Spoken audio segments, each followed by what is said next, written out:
안녕하세요, 스튜디오 오유입니다. 앞으로 이 채널에서는 다빈치 리졸브라는 편집 프로그램으로 영상 편집 노하우에 대해서 소개할 예정입니다. 우선 다빈치 리졸브는 무료와 유료 두 가지 버전이 있는데요. 무료라고 하더라도 퀄리티가 떨어지는 게 아니고 무료 버전으로도 충분히 유튜브 편집이나 색보정, 파일 변환 등이 가능합니다. 저도 무료 버전을 사용 중이고 앞으로 무료 버전을 이용해서 강의를 올릴 예정입니다. 이번 영상에서는 이런 내용에 대해 소개하겠습니다.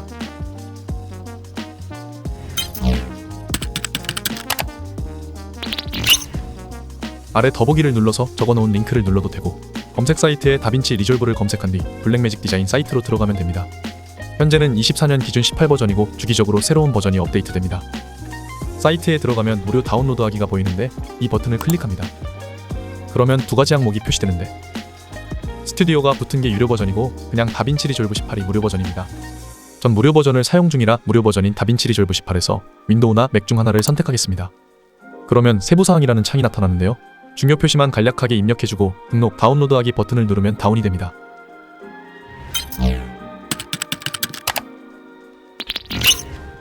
다운받는 중에 유료 버전과 무료 버전의 차이를 간단하게 설명해 드릴게요. 첫 번째 차이점은 최대 설정 가능한 해상도의 차이입니다. 유료 버전은 해상도에 대해 제약 없이 사용 가능하고, 무료 버전은 가로 3840픽셀, 세로 2160픽셀인 UHD 화질까지 가능합니다. 이 정도도 유튜브나 간단한 편집은 충분합니다. 두 번째 차이는 코덱의 차이입니다. 무료 버전은 특정 전문가용 코덱은 사용이 불가능하고 8비트까지만 사용 가능합니다. 물론 이 정도도 일반 유튜버는 상관이 없습니다. 세 번째 차이는 특정 효과와 기능의 차이입니다. 노이즈를 제거하는 효과 등 특정 효과는 무료 버전에서 사용이 불가능하지만 기본으로 제공되는 효과나 색보정만으로도 일반적인 편집은 충분하다고 생각합니다. 효과를 적용했는데 워터마크가 뜬다면 그 효과는 유료 버전용입니다. 이 정도 차이점이 존재하고, 공통점은 무료든 유료든 평생 라이센스입니다. 한 달 사용 뒤 유료 전환 이런 게 아니고 무료든 유료든 그 상태로 쭉 사용 가능합니다. 유료 버전을 구매하면 버전이 바뀌어도 계속 유료 버전으로 사용이 가능하고, 무료 버전을 다운받으면 버전이 바뀌어도 계속 무료 버전으로 사용이 가능합니다.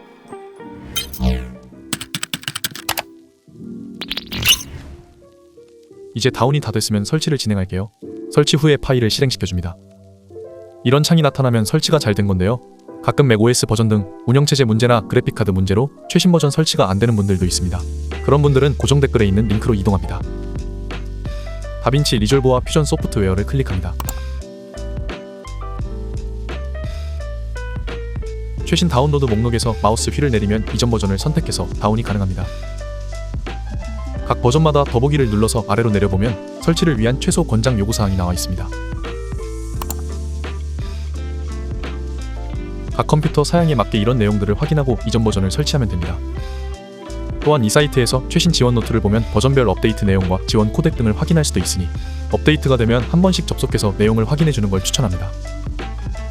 그리고 윈도우의 경우 그래픽 드라이버 업데이트가 안 되어서 설치가 안 되는 경우도 있습니다. 이런 경우 그래픽카드 홈페이지로 이동해서 드라이버를 최신 버전으로 업데이트해주고, 그래도 안 된다면 엔비디아의 경우 게임레디 드라이버가 아닌 스튜디오 드라이버로 설치해보길 바랍니다. 이번 영상에서는 다빈치 리졸브의 프로젝트 창에 대해 소개하겠습니다.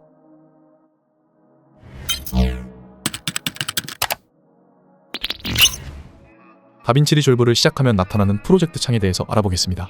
설명하기에 앞서 프리미어와 비교를 해볼게요. 다빈치는 하나의 프로젝트 안에 여러 개의 타임라인을 만들어서 편집하는 시스템입니다. 타임라인은 프리미어의 경우 시퀀스와 같은 의미입니다. 다만 프리미어와의 차이점은 다빈치는 여러 개의 프로젝트를 한 번에 열지 못합니다. 프리미어는 여러 개의 프로젝트를 열어서 시퀀스를 복사하는 게 가능한 반면, 다빈치는 다른 프로젝트를 열기 위해선 기존 프로젝트를 닫아야 합니다. 이 점을 꼭 염두에 두고 프로젝트를 만들어야 합니다. 만약 B라는 프로젝트를 편집하는 중 A라는 이전 프로젝트의 작업본이 필요한 경우에는 B 프로젝트를 닫고 A 프로젝트를 열어 필요한 부분을 익스포트하고 다시 B 프로젝트를 열어서 익스포트한 파일을 가져오는 방법을 사용해야 합니다.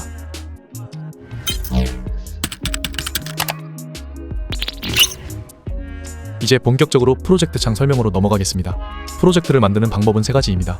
첫 번째로 상단의 파일을 누르고 뉴 프로젝트를 클릭하는 방법이 있고, 두 번째로 하단의 뉴 프로젝트를 클릭하는 방법도 있습니다. 그리고 세 번째로 중앙의 언타이틀 프로젝트를 클릭해서 새로운 프로젝트를 만들 수 있습니다.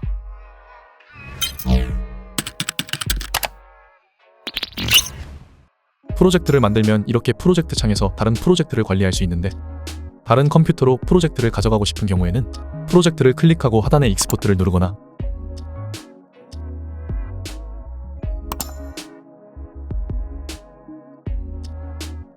프로젝트에서 마우스 우클릭을 한 뒤 익스포트 프로젝트를 선택해서 원하는 경로에 프로젝트를 출력할 수도 있습니다. 반대로 프로젝트를 가져오고 싶을 땐 하단의 임포트를 클릭해서 프로젝트를 불러올 수 있습니다.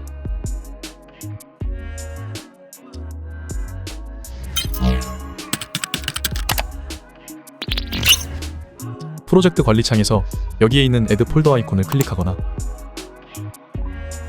마우스 우클릭을 한 뒤 뉴 폴더를 누르면 폴더를 만들어서 프로젝트를 관리할 수도 있습니다.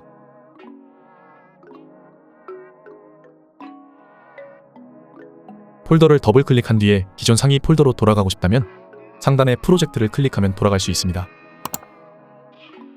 이런 방법을 통해 프로젝트 창을 깔끔하게 관리하는 걸 추천합니다. 이렇게 여러 개의 프로젝트와 나의 설정을 한 번에 백업하거나 불러올 수도 있습니다. 로컬 데이터베이스에서 느낌표로 된 디테일 아이콘을 클릭합니다. 백업을 눌러줍니다. 이름과 경로를 설정하고 저장해줍니다. 이 파일을 가지고 있으면 다빈치 리졸브를 삭제하고 다시 설치하거나 다른 컴퓨터에서도 모든 프로젝트와 단축키 등의 설정을 가져올 수 있습니다. 이번 영상에서는 프로젝트 세팅 방법과 자주 이용하는 탭에 대해 간단히 소개하겠습니다.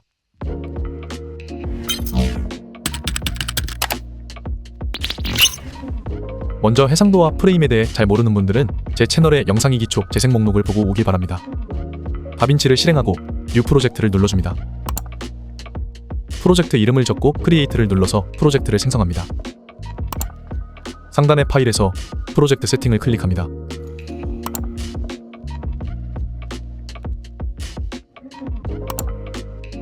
가장 중요한 게 마스터 세팅에서 타임라인 포맷입니다. 여기서 해상도와 프레임 레이트를 잘 설정해야 합니다. 프로젝트 설정을 하게 되면 그 안에 타임라인은 기본적으로 프로젝트 설정을 따라가게 됩니다. 물론 시퀀스 개념인 타임라인별로 해상도와 프레임 레이트 설정을 바꿀 수 있지만 이 설정이 새로 만드는 타임라인 기본이 되기 때문에 잘 설정해야 합니다. 타임라인 레졸루션을 클릭하고 HD나 울트라 HD 중 맞는 해상도를 선택합니다. 만약 유튜브 쇼츠나 인스타그램의 영상처럼 가로형이 아닌 세로형을 만들고 싶은 분들은 유즈 버티컬 레졸루션을 클릭하면 세로 해상도로 변경이 됩니다. 인스타그램 1:1 등의 해상도를 원한다면 타임라인 레졸루션을 클릭하고 커스텀을 선택한 뒤에 해상도를 직접 입력해줘도 됩니다. 프레임 레이트는 24fps부터 59.94fps까지 자신에게 맞는 프레임 레이트를 선택합니다. 그리고 세이브를 눌러줍니다.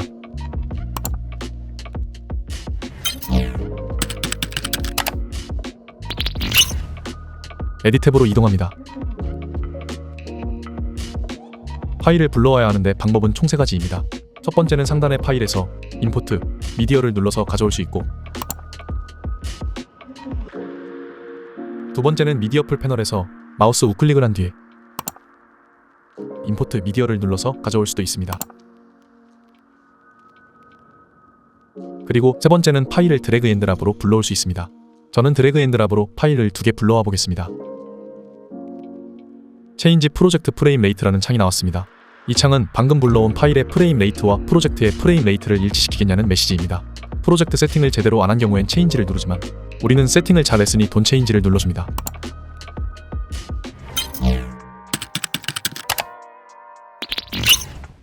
이제 제대로 타임라인을 만들어 보겠습니다. 상단의 파일에서 뉴 타임라인을 클릭합니다.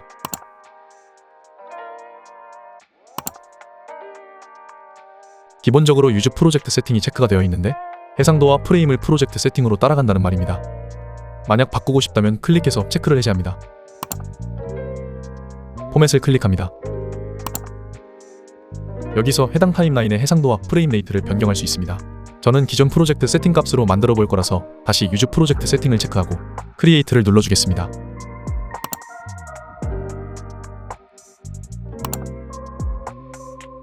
그러면 미디어 풀 패널에 타임라인 1이 생성된 걸 볼 수 있습니다.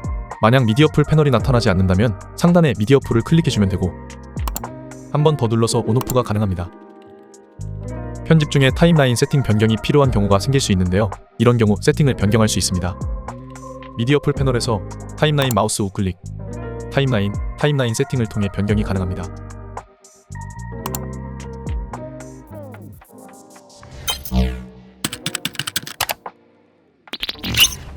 하단을 보면 총 7개의 탭이 보입니다. 하지만 초보자의 경우에는 3개의 탭만 알아도 편집이 가능합니다. 첫 번째는 에디 탭입니다. 파일을 불러올 수 있고 본격적인 편집이 이루어지는 탭입니다. 미디어 풀 패널과 뷰어 패널 그리고 타임라인 패널로 이루어져 있습니다. 미디어 풀 패널을 통해 편집에 사용할 파일과 타임라인을 관리할 수 있습니다. 타임라인 패널은 실제 클립을 자르고 붙이고 효과를 적용하는 등 편집 작업을 하는 패널입니다. 뷰어 패널은 미디어 풀 패널의 파일이나 편집 중인 타임라인의 화면을 볼 수 있는 패널입니다. 두 번째로 필요한 탭은 컬러 탭입니다. 이 탭에서 클립별로 색 보정과 효과를 적용할 수 있습니다. 세 번째로 필요한 탭은 델리버 탭입니다. 이 탭은 다른 탭에서 편집한 내용을 적용하여 최종적으로 파일을 출력할 수 있는 탭입니다. 초보자는 이렇게 3개의 탭만 알아도 편집이 가능하고 나머지 탭은 나중에 강의를 진행하며 추가로 설명하겠습니다. 안녕하세요. 이번 영상에서는 편집과 색 보정 그리고 출력까지 간단한 사용 방법에 대해 알아보겠습니다.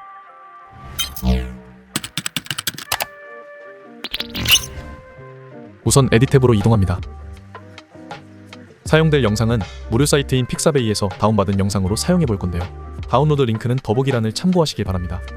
다운로드는 1920-1080 해상도로 다운받으면 됩니다. 두 개의 영상을 드래그 앤 드랍으로 타임라인에 가져옵니다. 이번엔 두 영상 모두 FHD의 59.94fps인 영상이기 때문에 체인지 프로젝트 프레임 레이트 창에서 체인지를 선택합니다. 타임라인에 두 개의 영상이 순차적으로 불러와졌는데요.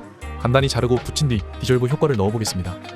5초 지점으로 이동해서 첫 번째 영상을 잘라볼 건데요. 타임라인에서 마우스를 이용해서 플레이 헤드를 움직여도 되지만 정확한 이동을 위해 쉬프트 키와 오른쪽 방향키를 5번 눌러 5초 지점으로 이동하겠습니다. 제가 맥을 사용하기 때문에 맥 단축키로 설명을 할 텐데요. 윈도우의 경우 커맨드 대신 컨트롤을 누르면 됩니다. 맥의 경우 커맨드와 B 단축키를 눌러서 자르기를 해줍니다. 잘라진 뒷부분의 영상을 선택하고 델리트 키를 이용해서 삭제합니다. 그 다음 쉬프트 키와 오른쪽 방향키를 2번 눌러 7초 지점으로 이동해주세요. 커맨드와 B 단축키를 눌러서 자르기를 해줍니다. 잘라진 앞부분의 영상을 선택하고 델리트 키를 이용해서 삭제합니다. 커맨드와 플러스 단축키를 눌러 타임라인을 확대해주겠습니다. 그리고 클립과 클립 사이에 마우스를 가져가서 이런 아이콘이 뜨면 마우스 우클릭을 합니다.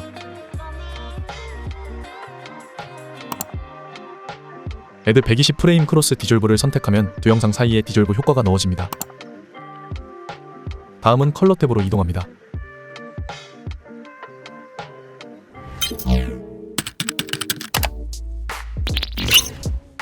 상단의 클립을 선택해서 이렇게 클립이 보여지도록 해주세요. 이렇게 컬러 탭에서 잘라진 클립별로 색 보정이나 효과를 적용할 수 있는데요. 첫 번째 클립을 선택한 다음 하단의 컬러 휠에서 콘트라스트를 0.9로 조절하고 세츄레이션을 60으로 조절합니다. 그리고 커브에서 아래 부분은 위로 살짝 올려서 어두운 영역을 밝게 해주고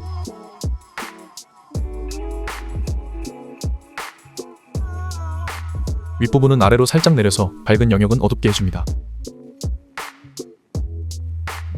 그러면 이렇게 색이 조금 빠진 듯한 느낌의 색 보정이 되었습니다. 이 보정값을 두 번째 클립에도 적용을 해주기 위해 첫 번째 클립을 선택하고 커맨드와 C 단축키를 눌러 보정값을 복사합니다. 그리고 두 번째 클립을 선택하고 커맨드와 V 단축키를 눌러 보정값을 붙여넣기 해주면 간단하게 보정값이 복사되었습니다.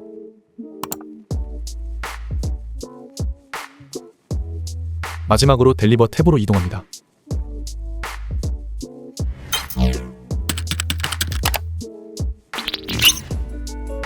파일 이름을 적어주고 파일이 저장될 경로를 지정합니다. 포맷은 mp4로 설정하고 해상도와 프레임 레이트는 타임라인의 설정값 그대로 둡니다. 퀄리티를 20만 정도로 설정합니다.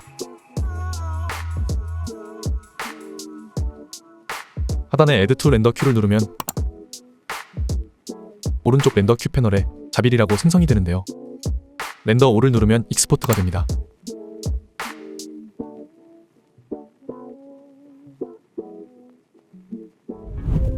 안녕하세요. 이번 영상에서는 편집할 때 자주 사용하는 기본 단축키에 대해 알아보겠습니다.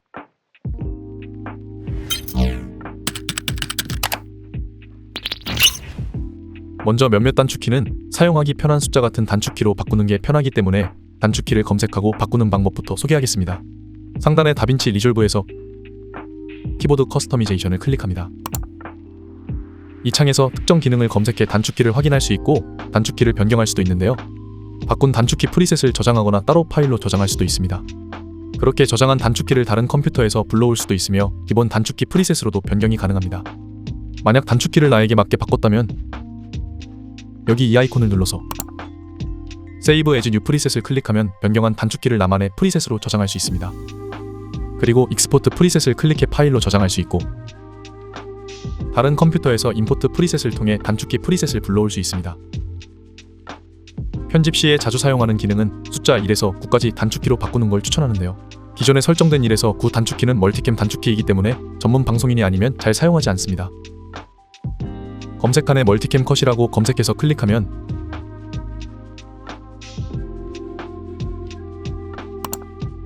이렇게 숫자 1에서 9까지 단축키가 설정된 게 보입니다. 마우스를 가져가면 X 표시가 나타나는데 X 표시를 누르면 단축키가 해제됩니다. 만약 다른 단축키를 1에서 9 숫자키로 변경할 거라면 나중에 단축키 충돌을 방지하기 위해 단축키를 해제하는 게 좋습니다. 예를 들어 검색칸에 가장 많이 사용하는 레이저 기능을 검색해 보겠습니다. 전 맥이라 커맨드와 B 단축키로 검색이 되는데요. 단축키를 클릭하고 바꾸고 싶은 단축키를 입력하면 단축키가 바뀌게 됩니다. 만약 바꾸고 싶은 단축키가 다른 단축키로 설정이 되어 있다면 이런 메시지가 뜰 겁니다. 어사인을 선택하면 단축키가 기존 기능과 방금 설정한 기능 두 가지로 함께 저장이 되는데요. 하나의 단축키에 2개 이상의 기능을 입력해두면 문제가 될 수도 있기 때문에 개인적으로 기존 단축키 기능을 검색해서 기존 단축키를 해제하고 새로운 기능으로만 입력하는 걸 추천합니다. 변경이 되었다면 여기 아이콘을 눌러서 Save as New 프리셋을 눌러 나만의 이름으로 저장하면 됩니다.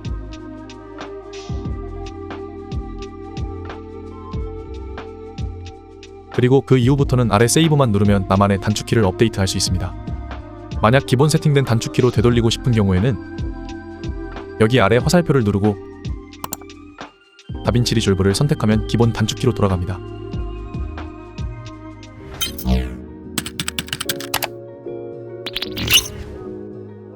이제 자주 사용하는 기능과 단축키를 소개해드릴게요. 에딧 탭에 타임라인에 샘플 영상 2개를 준비했습니다. 가장 기본이 되는 재생과 멈춤은 스페이스바입니다. 한 번 누르면 재생이 되고 한 번 더 누르면 멈춤이 됩니다. 다음은 J와 K 그리고 L 3종 세트인데요. L을 누르면 정방향 재생이 되고 K를 누르면 멈춤이 됩니다. 그리고 J를 누르면 역방향 재생이 됩니다. 정방향과 역방향은 한 번 더 누를 때마다 계속 재생이 됩니다.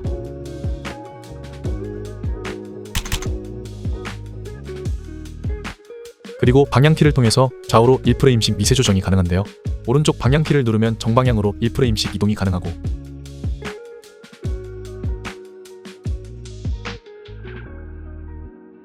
왼쪽 방향키를 누르면 역방향으로 1프레임씩 이동이 됩니다. 1초씩 이동하고 싶다면 Shift와 방향키를 같이 누르면 되는데요. Shift와 오른쪽 방향키를 누르면 정방향으로 1초씩 이동하고 Shift와 왼쪽 방향키를 누르면 역방향으로 1초씩 이동할 수 있습니다.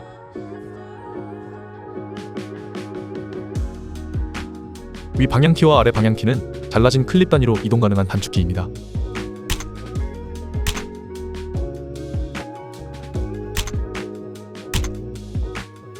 다음은 자르기 단축키입니다. 커맨드와 B 단축키를 누르면 플레이헤드가 있는 위치에서 자르기가 됩니다. 이 기능은 숫자 단축키로 변경해도 좋습니다. 단축키 B를 누르면 블레이드 에딧 모드라고 클립을 자를 수 있게 마우스가 바뀌어서 클릭한 지점을 자를 수 있는데요. 편집을 하다 보면 이 기능보단 레이저 기능으로 플레이헤드가 있는 부분에서 자르는 기능을 더 많이 사용합니다. 그리고 편집을 하다 보면 블레이드 에딧 모드처럼 마우스가 바뀔 때가 있는데요. 단축키 A를 통해 노멀 에딧 모드인 기본 마우스 기능으로 되돌릴 수 있습니다.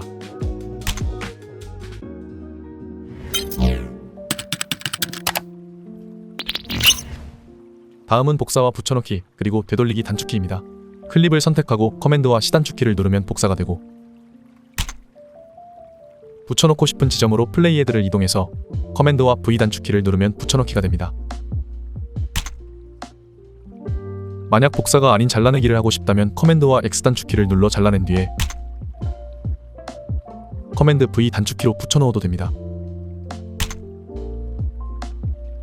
그리고 잘못 잘라내거나 붙여넣었다면 커맨드와 Z 단축키를 눌러 바로 이전 상태로 되돌릴 수도 있습니다. 다음은 삭제하기 기능입니다. 삭제하기는 두 가지 삭제 방법이 있는데요.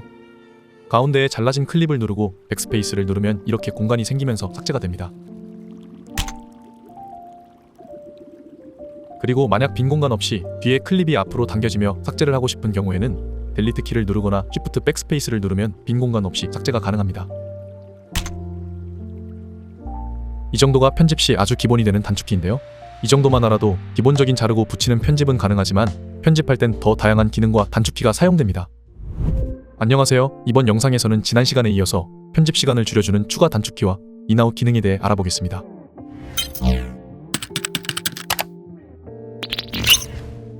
이번 시간에 알려드리는 단축키를 변경하기 위해선 상단의 다빈치 리졸브 키보드 커스터미제이션에서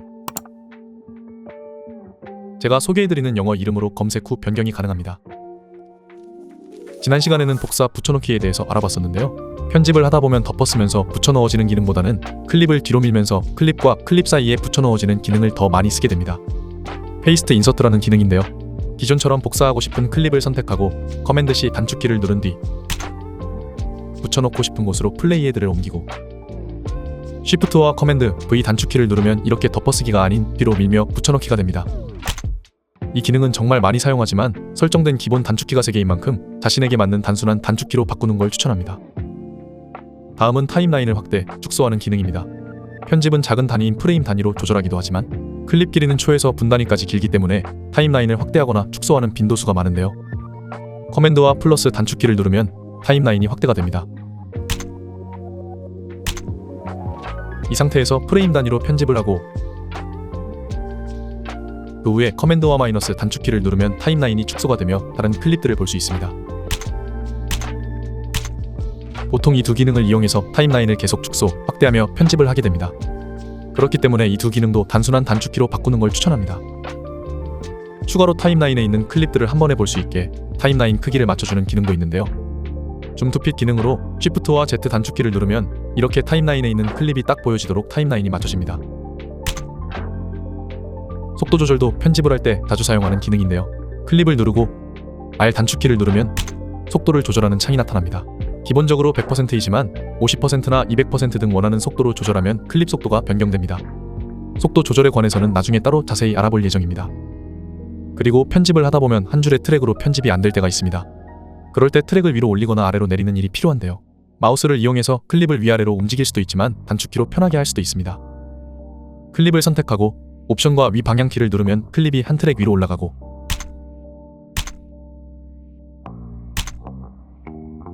반대로 옵션과 아래 방향키를 누르면 클립이 한 트랙 아래로 내려갑니다. 여러 클립을 선택한 뒤 단축키를 눌러도 같은 효과가 적용됩니다.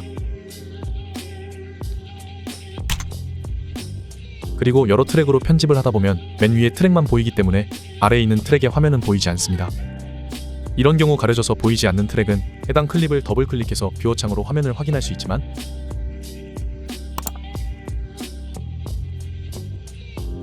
위에 트랙을 잠시 비활성화하는 기능으로 확인할 수도 있는데요. 잠시 비활성화하고 싶은 클립을 선택하고 단축키 D를 누르면 클립이 비활성화되고 다시 한번 더 D를 누르면 클립이 활성화됩니다. 다만 주의할 점은 클립이 비활성화되면 출력할 때도 해당 클립은 제외되고 그 아래 클립의 화면으로 출력이 되니 개인적으로 이 기능은 방금처럼 아래 트랙에 있는 화면을 확인하는 용도로만 사용하는 걸 추천드립니다. 한 장면을 동시에 여러 대로 촬영하는 경우에는 이네이블 클립으로 이렇게 편집하는 경우가 있습니다. 잘못된 건 아니지만 이렇게 편집을 하면 일괄 효과 적용이 힘들기도 하고 단축키를 잘못 누르다 보면 원하지 않는 화면이 활성화될 때도 있습니다. 그렇기 때문에 편집에 사용할 클립을 옵션과 Shift 키를 눌러서 위에 트랙으로 복사하는 방법으로 편집하는 걸 추천드립니다. Shift와 옵션 키를 눌러서 위에 트랙으로 드래그하면 클립이 복사되며 프레임 이동 없이 이동이 됩니다. 여러 트랙으로 편집을 할 때 컷이 바뀌어야 하는 경우에는 이렇게 아래 클립은 그대로 둔 상태에서 사용할 클립을 위로 복사해서 새로운 트랙으로 편집하는 걸 추천합니다.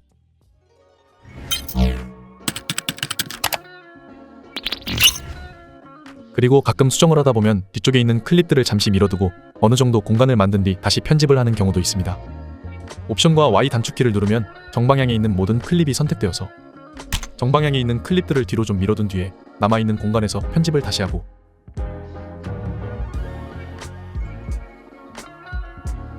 남아있는 빈 공간을 누른 뒤 백스페이스 단축키를 누르면 이렇게 수정을 할 수 있습니다.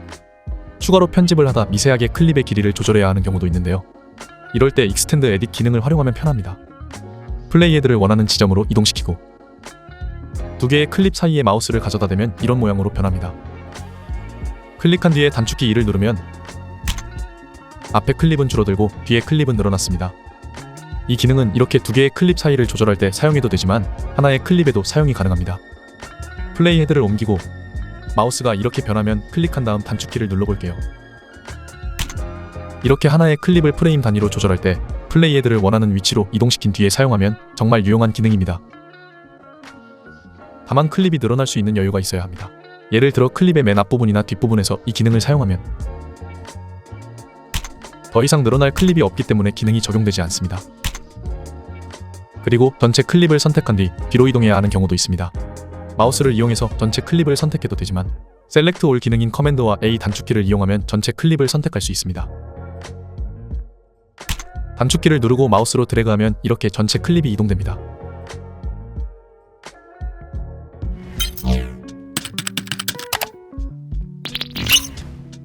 다음 소개할 기능은 인점과 아웃점 단축키입니다. 인점과 아웃점은 구간을 설정하는 기능인데요. 인점은 I 단축키이고 아웃점은 O 단축키입니다. 먼저 구간을 설정해 보겠습니다.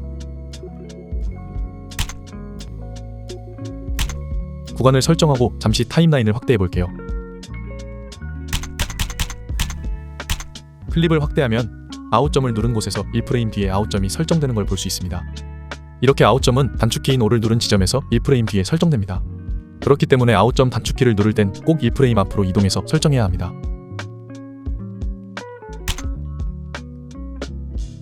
이렇게 인아웃점이 설정된 구간은 이 구간만 복사를 하거나 삭제를 할 수 있습니다. 이렇게 구간을 설정하고 잘라내기 단축키를 누른 뒤 복사하고 싶은 구간으로 이동해서 붙여넣기 단축키를 누르면 이렇게 설정된 구간이 복사가 됩니다. 설명을 위해서 되돌리기를 해줄게요. 인아웃점이 지정된 상태에서 이 구간을 삭제하려는 경우 백스페이스 키를 누르면 이렇게 구간이 삭제가 됩니다. 다시 되돌리기를 해줄게요.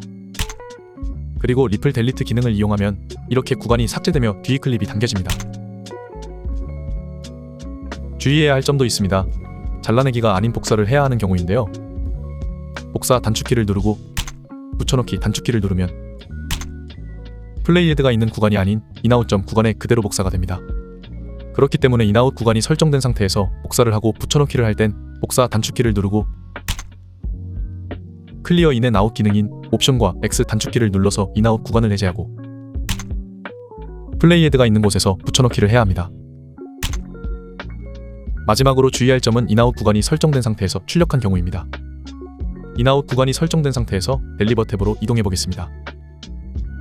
그러면 델리버 탭에도 인아웃 구간이 설정된 게 보입니다. 이 상태에서 출력을 하면 인아웃 구간만 출력이 되기 때문에 꼭 클리어 인 앤 아웃 기능으로 인아웃 지점을 해제하거나 출력하려는 구간만 인아웃 구간을 설정해서 출력해야 합니다. 만약 타임라인에 특정 구간만 출력하길 원하는 경우에는 이 기능으로 특정 구간을 선택해서 출력하면 됩니다.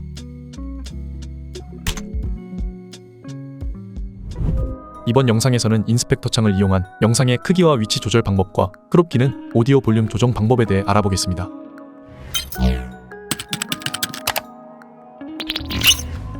인스펙터 창은 오른쪽 상단의 인스펙터를 클릭하면 창을 온오프 할 수 있는데요. 이 창은 프리미어의 경우 이펙트 컨트롤 창과 비슷한 창입니다. 영상의 크기와 위치를 조절할 때 사용할 뿐만 아니라 오디오의 음량 조절, 효과나 트랜지션의 조절 등에도 사용되며 파일의 코덱과 프레임 레이트, 해상도를 확인할 수도 있고 자막의 경우 내용 입력뿐만 아니라 자막에 대한 전반적인 설정을 다루는 종합적인 창입니다. 오늘은 이 창의 비디오에서 트랜스폼과 크로핑 기능, 오디오에서 음량을 조절하는 방법에 대해서 간단하게 알아보도록 하겠습니다.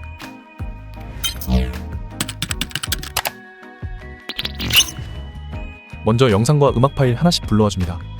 그리고 영상을 클릭하면 인스펙터 창에 비디오를 설정할 수 있는 창이 나타나는데요. 비디오의 줌을 통해 영상의 크기를 조절할 수 있습니다. 기본 세팅은 1로 되어 있고 1.1로 설정하면 1.1배, 2로 설정하면 2배 확대가 됩니다. 줌의 X값에서 마우스를 클릭하고 오른쪽으로 이동하면 확대가 되고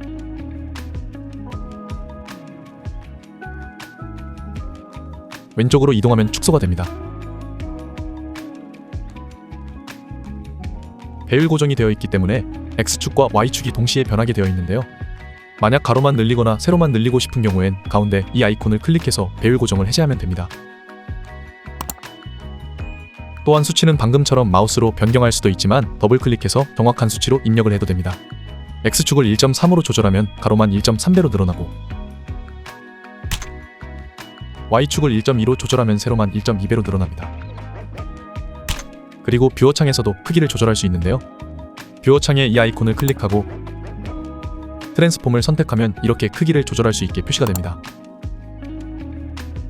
표시가 된 포인트에서 4개의 모서리를 클릭하고 움직이면 이렇게 크기 조절이 가능합니다.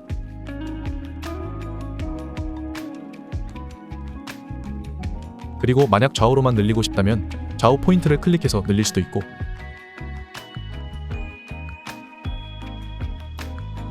상하로만 늘리고 싶다면 상하 포인트를 클릭해서 늘릴 수도 있습니다.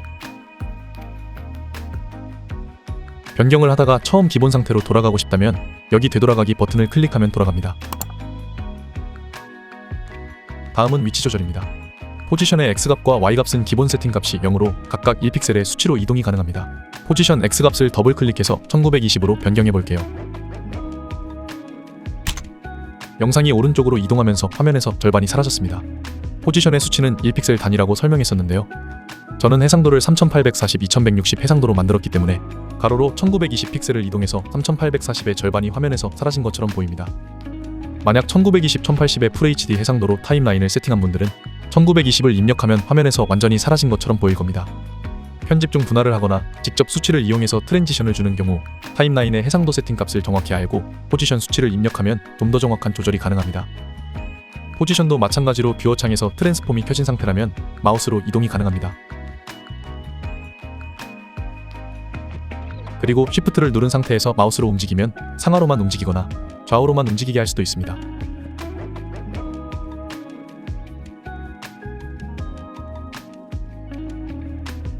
다음은 회전입니다. 로테이션 앵글의 발을 움직이거나 수치를 직접 입력해서 조절할 수 있는데요. 값을 180으로 변경해 보겠습니다. 이 값은 회전 각도로 마이너스 360도에서 360도까지 변경이 가능합니다. 플러스 값으로 변경할수록 시계 방향으로 회전하고 마이너스 값으로 변경할수록 반시계 방향으로 회전합니다.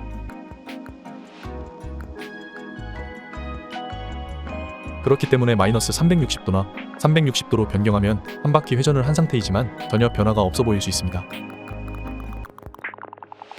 다른 값과 마찬가지로 뷰어 창에서 가운데 라인을 클릭해서 조절할 수도 있습니다.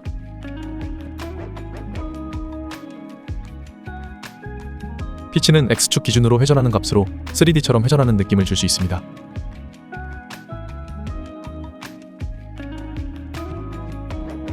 줌과 함께 모션 효과를 적용하면 이런 효과가 가능합니다.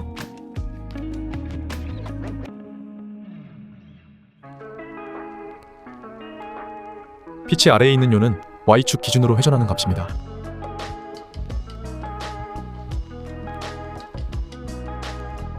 플립은 반전인데요. 첫 번째 아이콘을 클릭하면 좌우 반전이 되고 두 번째 아이콘을 클릭하면 상하 반전이 됩니다.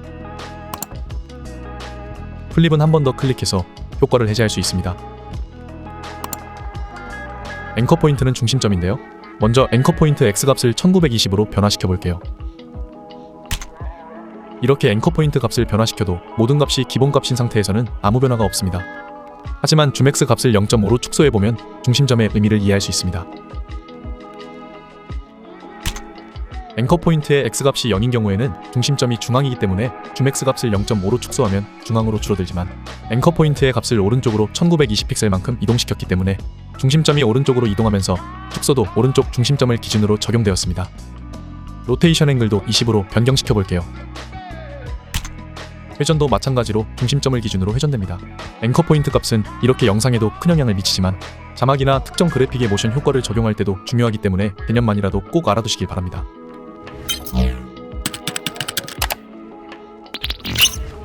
비디오의 크로핑에 대해서 알아보겠습니다. 한번 클릭하면 이렇게 자세한 기능이 나오는데요. 크로핑은 영상의 각 화면을 잘라주는 기능으로 상하좌우 4가지 방향으로 잘라줄 수 있습니다. 보통 분할 화면처럼 한 장면에 여러 화면을 넣어주는 경우 많이 사용하는 기능입니다. 크롭 레프트 값을 1920으로 변경해 볼게요. 딱 절반이 잘라졌습니다. 만약 1920, 1080 해상도인 분들은 영상이 완전 사라졌을 겁니다. 크롭 기능도 1단위당 1픽셀로 해상도에 따라 정확한 값으로 자르기가 가능한데요. 영어 그대로 왼쪽, 오른쪽, 위, 아래를 잘라줄 수 있습니다. 저는 3840, 2160 해상도기 때문에 아래를 1080으로 잘라주면 정확하게 상하 2분할이 됩니다. 소프트니스는 크롭으로 잘린 부분을 부드럽게 해주는 수치인데요. 0이 기본값이고 마이너스로 갈수록 영상의 단면을 안쪽으로 더 부드럽게 해줍니다. 그리고 플러스로 갈수록 영상의 단면을 바깥쪽으로 더 부드럽게 만들어줍니다. 소프트니스 기능을 잘 활용하면 분할바가 없이 여러 개의 영상을 분할 합성할 때 더 자연스럽게 합성이 가능합니다.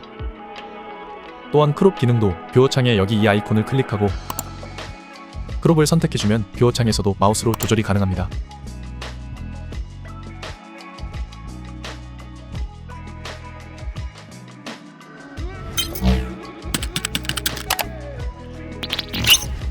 인스펙터 창이 열려져 있는 상태에서 오디오를 클릭하면 오디오를 설정하는 창으로 바뀌는데요. 간단하게 볼륨을 이용해서 오디오 레벨을 조절할 수 있습니다. 볼륨은 기본값이 0으로 플러스로 설정할수록 사운드가 커지는데요. 깔끔하게 녹음된 목소리나 음악이라면 볼륨을 높여도 괜찮지만 노이즈가 낀 오디오의 경우 볼륨을 높일수록 소리의 노이즈도 같이 증가하기 때문에 적절한 값으로 올려주는 게 좋습니다. 안녕하세요. 이번 영상에서는 키프레임을 이용한 2분할과 3분할 영상을 만드는 방법에 대해 알아보겠습니다.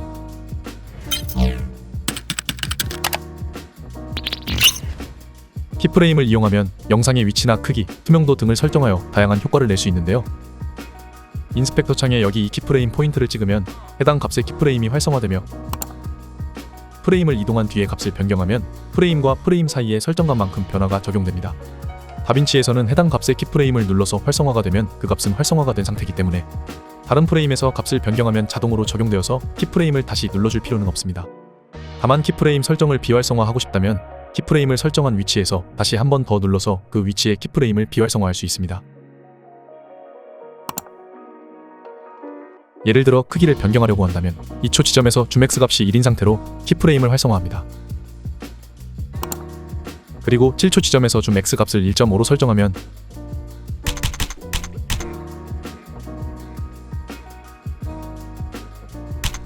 이렇게 영상이 5초 동안 서서히 확대가 됩니다. 이렇게 값을 지정해도 되지만 지난 시간에 배운 것처럼 트랜스폼을 활성화하고 직접 뷰어창에서 조절해도 됩니다.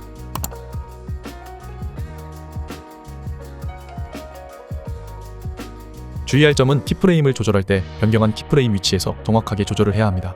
저는 2초와 7초의 키프레임을 설정했는데요. 지금은 8초 35프레임에서 크기를 조절했습니다. 그렇게 되면 키프레임이 하나 더 찍혀서 모션이 엉망이 될 수 있습니다. 타임라인의 키프레임 아이콘을 클릭하면 키프레임이 찍힌 위치를 볼 수 있습니다. 그렇기 때문에 키프레임을 설정할 땐 꼭 설정하는 프레임 위치를 확인하고 설정한 다음 이 아이콘을 눌러서 한 번 더 확인해주는 게 좋습니다.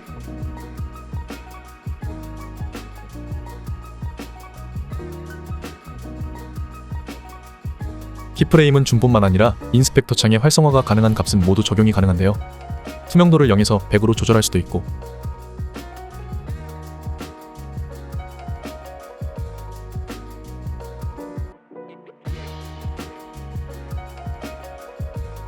음량을 작게 설정했다가 프레임이 이동할수록 커지게 설정할 수도 있습니다. 이제 직접 만들어보며 자세히 알려드릴 건데요. 샘플 영상은 동영상 더보기란을 참고해서 이렇게 3개의 영상을 다운받아 따라하면 됩니다.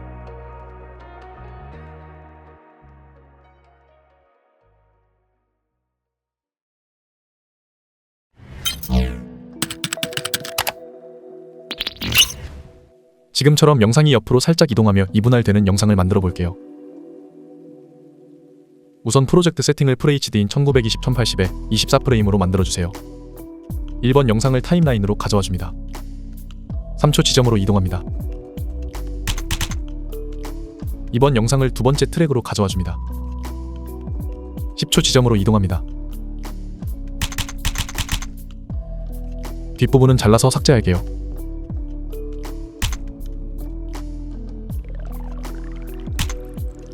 (3초) 12프레임으로 이동합니다.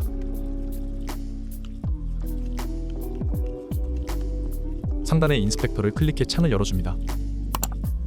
그리고 이번 영상을 클릭해서 포지션 X 값을 700으로 변경하고 크롭 레프트 값을 440으로 변경합니다. 소프트니스를 40으로 설정합니다. 1번 트랙의 영상을 클릭하고 포지션 X 값을 -500으로 변경해주세요. 그리고 포지션의 키프레임을 체크해주세요. 이번 영상도 클릭해서 포지션의 키프레임을 활성화합니다. 그러면 앞부분으로 이동해서 값을 변경하면 어떻게 변경하든 3초 12프레임 지점에 지금의 화면으로 돌아옵니다. 3초 지점으로 이동해주세요. 이번 영상의 포지션 X 값을 1650으로 변경합니다.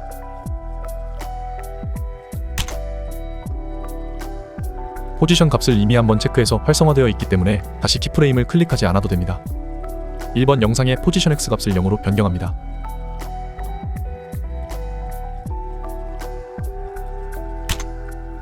재생해 볼게요. 그러면 이렇게 영상이 옆으로 밀리며 2분할 영상이 만들어집니다. 이렇게 키프레임은 포지션뿐만 아니라 크기나 크롭 등 키프레임이 체크 가능한 곳에 모두 적용이 가능합니다.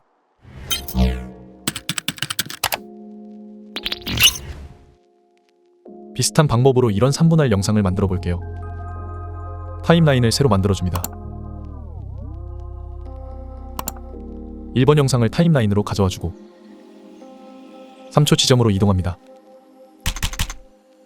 2번 영상을 두 번째 트랙으로 가져오고 3번 영상을 세 번째 트랙으로 가져와주세요.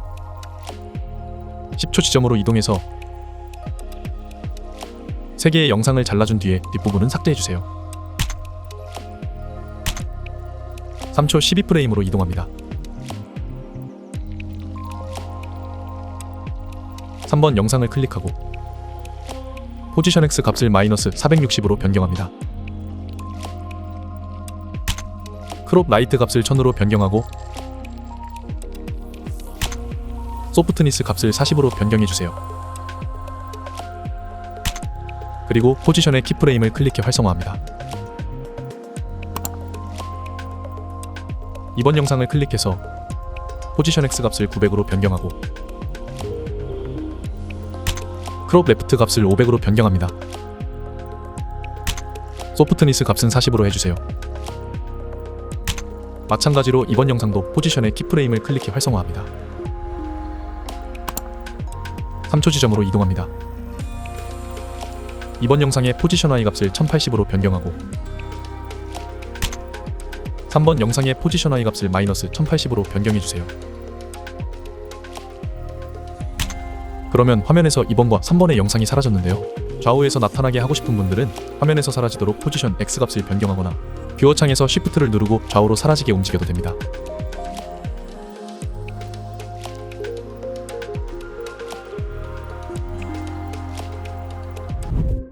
안녕하세요. 이번 영상에서는 타임라인의 다양한 기능들에 대해서 알아보겠습니다.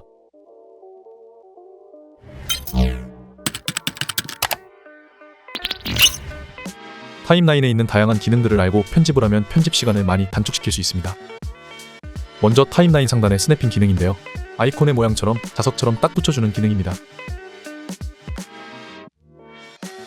프레임 단위로 편집을 하다보면 마우스로 클립을 이동할 때 클립 뒤에 빈 프레임 없이 딱 붙여서 가져오거나 플레이헤드가 있는 위치로 정확하게 가져와야 할 때가 있는데요. 이 기능을 활성화해두면 마우스로 클립을 이동할 때 클립의 뒷부분에 딱 붙이거나 플레이헤드가 있는 위치에 딱 맞게 가져올 수 있습니다. 기본 단축키는 N으로 단축키를 잘못 누르다 보면 비활성화될 때가 있습니다.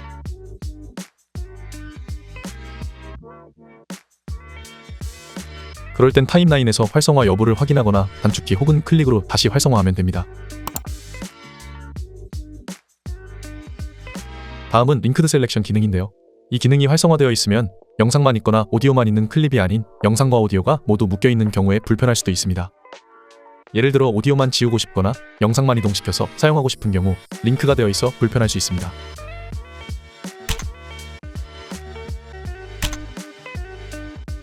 그럴 경우 이 기능을 클릭하거나 단축키를 눌러 비활성화하면 영상과 오디오의 링크가 해제되어서 따로 이동하거나 삭제가 가능해집니다.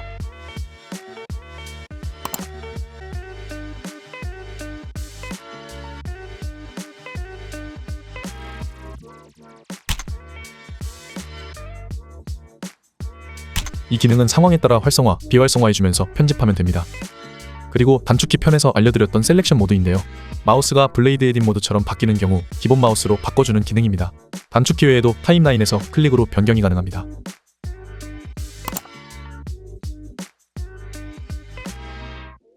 다음은 타임라인 확대 관련 아이콘들입니다. 디테일 줌은 편집을 하다가 프레임 단위로 더 세밀하게 확인해야 하는 경우 사용하면 좋습니다. 그 옆에 풀 익스텐드 줌은 타임라인에 올려져 있는 모든 클립에 맞게 타임라인을 조절해주는 기능입니다. 그리고 커스텀 줌은 줌인과 줌아웃을 통해 편집을 하다가 디테일 줌으로 더 세밀하게 타임라인을 확대해서 확인하는 경우 확대된 상태에서 클릭하면 이렇게 이전에 확대한 타임라인의 상태로 돌아가는 기능입니다. 이렇게 타임라인의 상단 기능들을 잘 활용하면 편집 시간을 단축시킬 수 있습니다.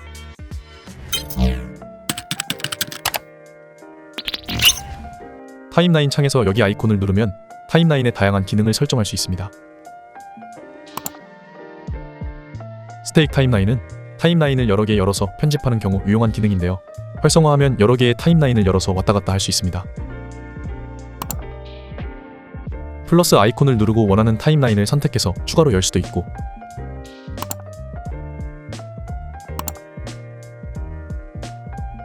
오른쪽 끝에 플러스 아이콘을 누르면 아래 타임라인 창을 하나 더 열 수 있는데요. 여기서 원하는 타임라인을 선택해주면 이렇게 두 개의 타임라인을 동시에 연 상태로 편집이 가능합니다. 첫 번째 타임라인에서 클립 하나를 드래그해서 두 번째 타임라인으로 옮길 수도 있고, 클립들을 단축키를 이용해 복사한 뒤에 두 번째 타임라인에 붙여넣기 단축키를 누르면 이렇게 붙여넣기도 가능합니다.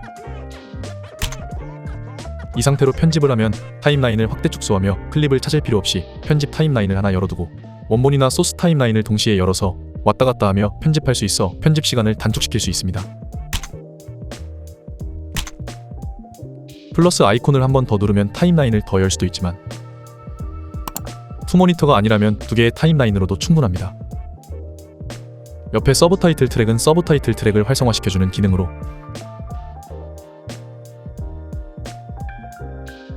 초보분들은 크게 연관이 없으니 넘어가고, 맨 오른쪽에 있는 오디오 웨이브폼이 중요합니다.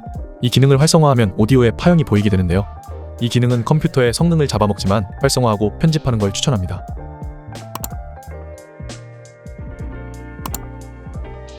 아래의 오디오 뷰 옵션을 보면 오디오 파형을 변경할 수 있는 세 가지가 보이는데요. 첫 번째는 자동 활성화된 상태로 오디오를 이렇게 미러처럼 반사시켜주는 기능입니다. 한 번 더 누르면 이렇게 파형이 기본으로 돌아오는데요. 이 기능은 취향에 맞게 선택하면 됩니다. 두 번째를 활성화하면 오디오 파형이 오디오 이름과 겹쳐질 만큼 확대가 되는데요. 이 기능도 마찬가지로 취향에 맞게 선택하면 됩니다. 세 번째 아이콘의 설명을 위해 잠시 페어라이트 탭으로 이동해 볼게요. 이 기능은 오디오 파형의 테두리를 나타내는 아이콘으로 편집에 크게 영향을 미치는 기능은 아닙니다. 가운데에 있는 뷰 옵션을 보면 비디오 트랙의 형태를 변경할 수 있는 세 가지가 보입니다. 기본적으로 첫 번째 아이콘으로 선택이 되어져 있는데요. 타임라인을 확대해보면 이렇게 비디오 트랙의 프레임별 영상을 보여줍니다. 두 번째 아이콘을 선택하면 첫 프레임과 끝 프레임의 프레임 영상이 보여지고, 세 번째 아이콘을 선택하면 아무것도 보여지지 않습니다. 첫 번째 아이콘을 누른 상태로 편집을 했을 때 버벅이는 증상이 없다면 괜찮지만 클립과 트랙이 많아질수록 상당히 컴퓨팅 파워를 소모하는 기능이기 때문에 버벅이는 증상이 있다면 첫 번째 아이콘은 피해서 편집하는 게 좋습니다. 그리고 맨 아래에 있는 트랙 하이트는 비디오와 오디오의 트랙 높이를 일괄적으로 조절할 수 있는 기능입니다.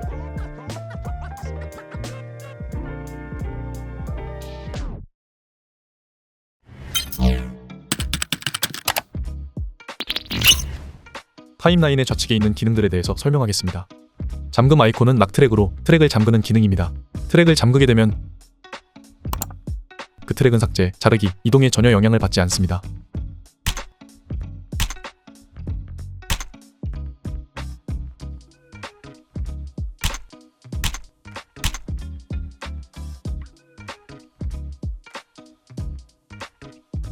하지만 트랙이 잠겨 있을 뿐 출력할 때는 포함되어 출력되기 때문에 음악이나 특정 로고를 잠그고 편집할 때 주로 사용됩니다. 다음은 옆에 있는 오토 트랙 셀렉터인데요. 이 기능도 비디오와 오디오 트랙에 모두 있는 기능입니다. 기본적으로 활성화가 되어 있는데 한 번 더 누르면 비활성화가 됩니다. 이 기능은 락 트랙 기능과 비슷하지만 다른데요. 비활성화 상태에서 클립을 마우스로 움직이면 이동은 가능하고 블레이드 에딧 모드나 클릭해서 삭제하는 기능까지 모두 적용이 됩니다.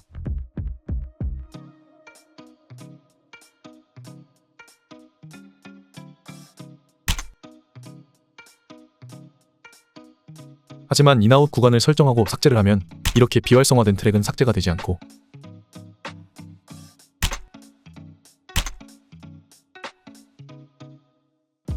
레이저 기능으로 잘라도 이 트랙은 적용되지 않습니다. 빠르게 편집을 하다 보면 인아웃 구간 설정 후 삭제를 많이 하는데요. 마우스 클릭을 잘못해서 이렇게 하나의 트랙이 비활성화된다면 싱크나 편집이 꼬일 수 있습니다. 그렇기 때문에 초보자분들은 활성화 상태에서 편집하는 걸 추천하고 항상 활성화가 잘 되어 있는지 확인하는 게 좋습니다. 다음은 비디오 트랙에만 있는 디스에이블 비디오 트랙인데요. 비디오 트랙은 맨 위에 있는 트랙이 알파 채널을 포함한 비디오가 아니라면 맨 위에 있는 트랙만 보여지게 됩니다. 하지만 이렇게 맨 위에 있는 트랙에 디스에이블 비디오 트랙을 누르게 되면 해당 트랙이 완전히 비활성화되어서 아래 트랙을 볼 수 있습니다. 이 기능은 아래 트랙의 영상을 확인하는 용도로 사용되고 이렇게 비활성화가 되면 해당 트랙은 제외되고 파일이 출력되기 때문에 파일을 출력하기 전에 잘 확인하고 출력해야 합니다. 오디오는 비슷하게 두 가지 아이콘이 있습니다. M은 뮤트 기능으로 해당 트랙의 오디오를 완전히 비활성화하는 기능입니다. 비활성화를 한 오디오 트랙은 재생을 할 때 제외되며 출력할 때도 이 트랙은 제외되고 출력이 됩니다.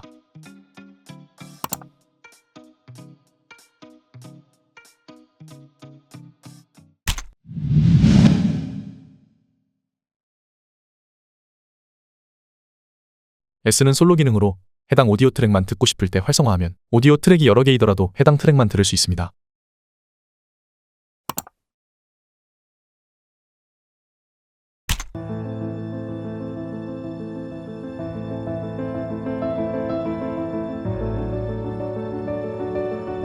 이 기능은 편집 중에 특정 오디오 트랙의 오디오를 확인할 때 자주 사용하는 기능입니다.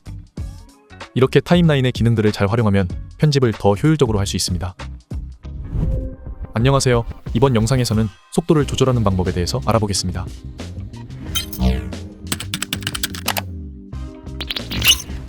오늘 속도 조절 방법을 같이 따라해볼 분들은 더보기란 링크를 참고해서 샘플 영상을 다운받으면 됩니다. 샘플 영상은 FHD 화질의 29.97fps인데요. 타임라인도 같은 설정으로 만들어줍니다. 먼저 16초짜리 영상을 8초로 줄여줍니다.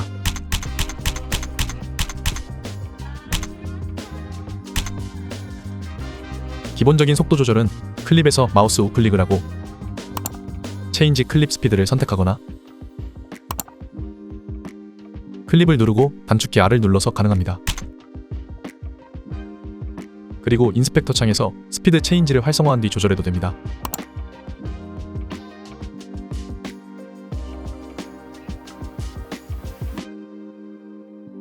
오늘은 체인지 클립 스피드 창에서 속도를 조절해 볼게요. 기본 스피드 값인 100%를 300%로 바꾸고 엔터를 눌러주세요.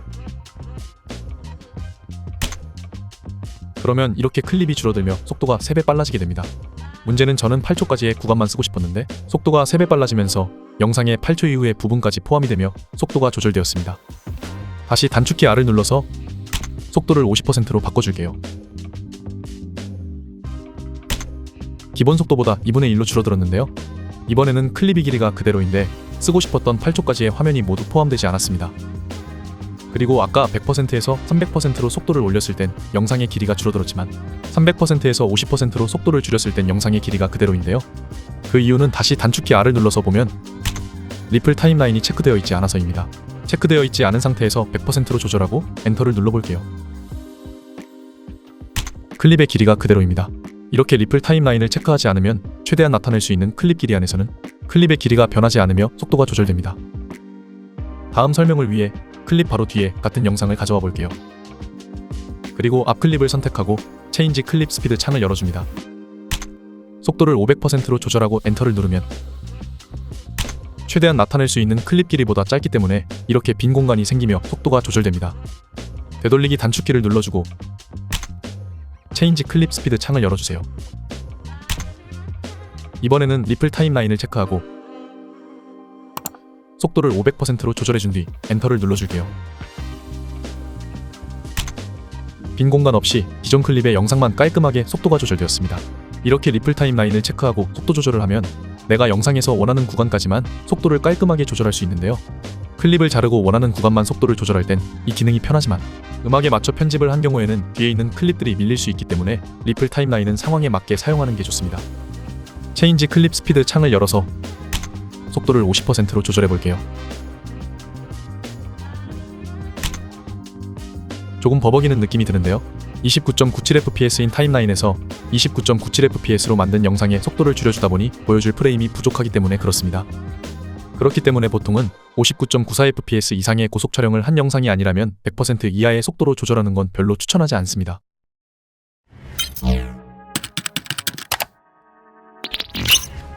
역재생하는 방법은 간단합니다. 체인지 클립 스피드 창에서 리버스 스피드를 체크하면 됩니다. 그러면 속도에 마이너스 표시가 되면서 역재생이 되는데요. 다시 체인지 클립 스피드 창에서 리버스 스피드가 체크된 상태로 속도를 100%로 변경해 볼게요.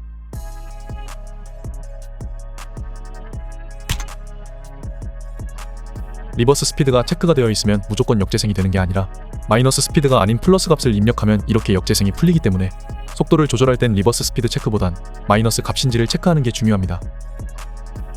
간단하게 되돌아가는 느낌의 효과를 만들어 보겠습니다. 타임라인에 영상들을 지워주고 같은 영상 3개를 나란히 가져옵니다. 첫 번째 영상을 클릭하고 체인지 클립 스피드 창을 열어서 리플 타임라인이 체크된 상태에서 속도를 800%로 조절합니다. 두 번째 영상을 클릭하고 체인지 클립 스피드 창을 열어서 속도를 마이너스 800%로 조절합니다.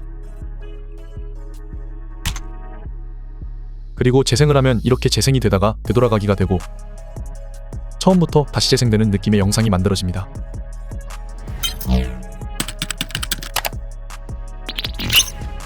프리즈 프레임도 아주 간단합니다.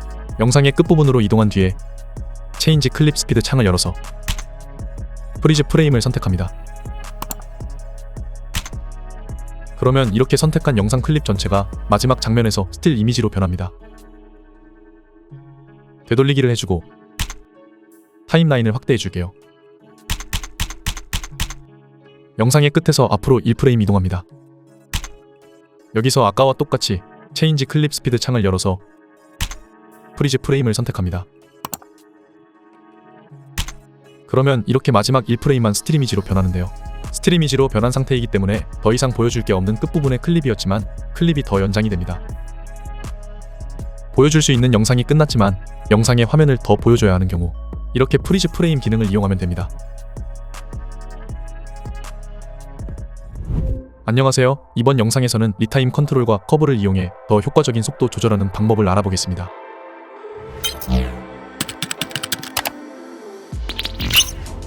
속도 조절을 같이 해볼 분들은 더보기란 링크를 참고해서 샘플 영상을 다운받으면 됩니다. 이 샘플 영상은 FHD 화질의 25fps인데요. 타임라인도 같은 설정으로 만들어줍니다. 먼저 프리미어처럼 다른 편집 프로그램을 쓰는 분들이 자주 하는 방식으로 속도 조절을 해볼게요. 2초 15프레임으로 이동해서 잘라주고 뒤에 클립을 선택해서 단축키 R을 누른 뒤에 2000%로 속도를 조절합니다. 4초 지점으로 이동해주고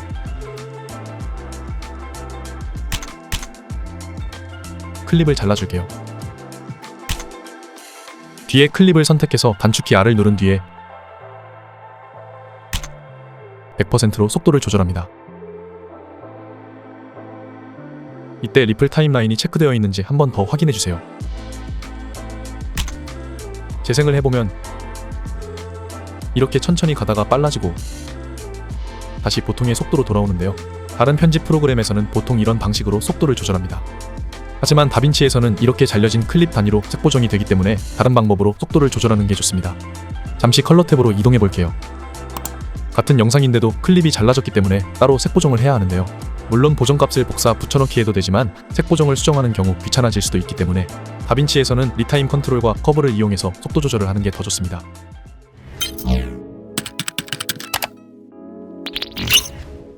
기존의 클립을 지워주고 새로 클립을 가져와 볼게요. 클립에서 마우스 우클릭을 한 뒤에 리타임 컨트롤을 눌러도 되고 단축키를 눌러도 됩니다. 리타임 컨트롤을 하면 이렇게 타임라인의 클립이 변합니다. 아까처럼 2초 15프레임으로 이동해 줄게요. 플레이 헤드가 2초 15프레임에 위치한 상태로 아래 화살표를 클릭해 줍니다. 애드 스피드 포인트를 체크해 주세요. 그리고 32초 지점으로 이동해 준 뒤에 똑같이 애드 스피드 포인트를 체크해 주세요. 그러면 이렇게 키프레임이 적용되어서 3개의 구간으로 속도 조절이 가능해집니다. 가운데 구간의 아래 화살표를 누르고 체인지 스피드에서 400%를 선택해 주세요. 클립을 자르지 않고 하나의 클립인 상태로 속도가 조절되었습니다. 만약 애드 스피드 포인트를 추가하고 싶다면 원하는 지점으로 이동해서 더 추가도 가능합니다. 이 영상은 2초 15프레임에서 키프레임을 활성화했는데요. 만약 키프레임 위치를 조금 늦게 변경하고 싶다면 애드 스피드 포인트 바의 아래 부분을 클릭하고 이동하면 키프레임의 위치를 변경할 수 있습니다.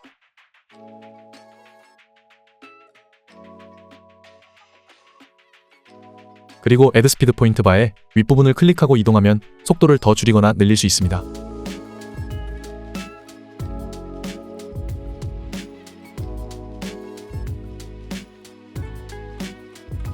아래 부분을 이동시키면 키프레임의 포인트를 변화시킬 수 있고 윗부분을 이동시키면 속도 퍼센테이지를 변화시키기 때문에 조절할 때 아래 부분과 윗부분을 잘 확인해서 조절해야 합니다.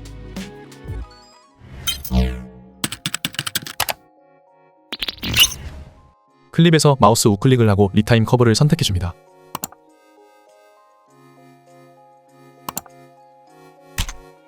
그러면 이렇게 그래프가 나타나는데요.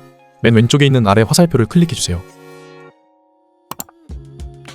나타나는 항목을 보면 속도뿐만 아니라 크기나 위치 등의 트랜스폼과 크롭까지 키프레임을 여기서 조절할 수 있습니다.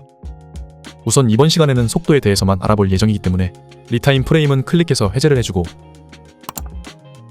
리타임 스피드만 체크가 되어 있는지 확인해주세요. 지금 보이는 그래프는 리타임 커브의 스피드만 수치로 나타나 있는데요. 재생을 한번 해볼게요.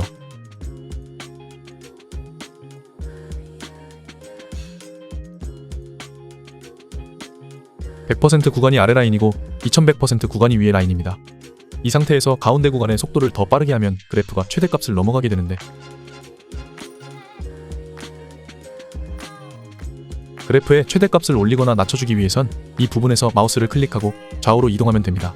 마우스를 클릭하고 오른쪽으로 이동하면 그래프의 최대값이 커지고 마우스를 클릭하고 왼쪽으로 이동하면 그래프의 최대값이 작아집니다.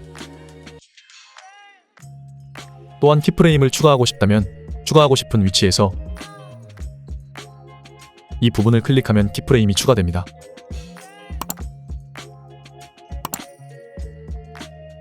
만약 키프레임을 제거하고 싶다면 키프레임의 위치로 이동해서 이 아이콘을 한번 더 누르면 키프레임을 삭제할 수 있습니다.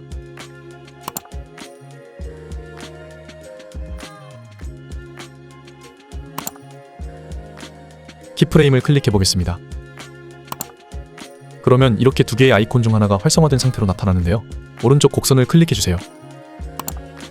다른 키프레임도 마찬가지로 오른쪽 곡선을 클릭해서 곡선으로 만들어줍니다.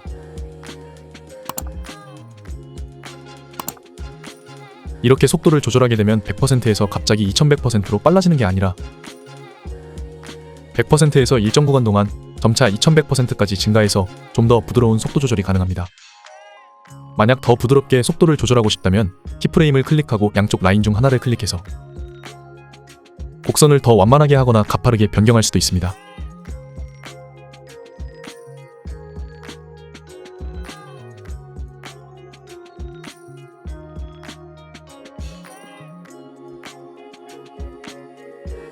오늘은 리타임 커브에서 이렇게 속도만을 조절했지만 리타임 커브에서 선택이 가능한 줌이나 포지션 등 다양한 옵션들을 선택한다면 키프레임 효과를 더 부드럽게 적용할 수도 있고 키프레임을 제거하거나 추가할 수 있는 기능이 리타임 커브입니다. 이 기능을 이용해서 자신만의 영상에 더 부드러운 효과를 적용해 보시길 바랍니다. 안녕하세요. 이번 영상에서는 뷰어 창의 기능을 이용한 인서트 영상 삽입 방법을 알아보겠습니다.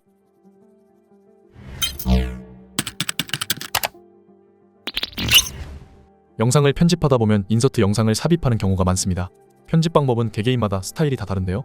보통은 편집 타임라인과 원본 소스 타임라인을 열어둔 뒤에 편집 타임라인에 영상을 추가로 넣어야 하는 경우 편집 타임라인에 음악을 락트랙으로 잠근 뒤에 소스 타임라인에서 원하는 소스를 잘라서 복사를 하고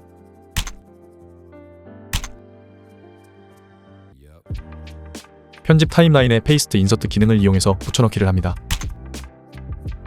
하지만 모니터의 크기 때문에 두 개의 타임라인을 열어놓고 편집하기 힘든 경우에 뷰어창의 기능을 이용해서 간단하게 영상을 삽입할 수 있습니다.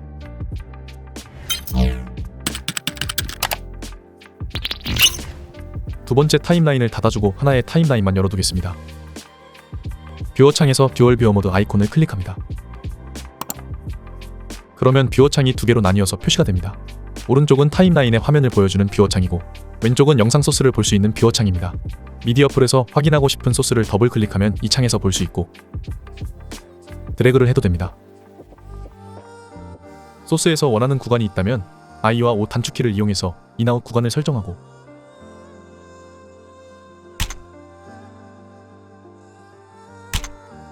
타임라인으로 드래그하면 이렇게 원하는 소스를 가져올 수 있는데요. 이렇게 가져오기보단 뷰어창의 기능을 이용하면 더 편리합니다.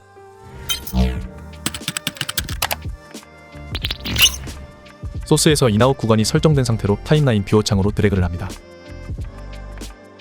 그러면 이렇게 여러 기능이 나타나는데요. 오늘은 핵심적으로 사용하는 기능 몇 가지를 알려드리겠습니다. 삽입이 필요한 위치로 플레이 헤드를 이동합니다. 소스에서 인아웃 구간이 설정된 상태로 타임라인 뷰어창으로 드래그를 합니다. 인서트로 드랍을 해주면 이렇게 영상이 뒤로 밀리며 삽입이 되었습니다. 되돌리기를 해주고 주의사항을 알려드릴게요. 지금 첫 번째 비디오 트랙에 V1으로 주황색 표시가 되어 있는데요. 세 번째 트랙에 V3를 클릭해 볼게요. 그러면 세 번째 비디오 트랙 V3가 V1으로 바뀌었습니다.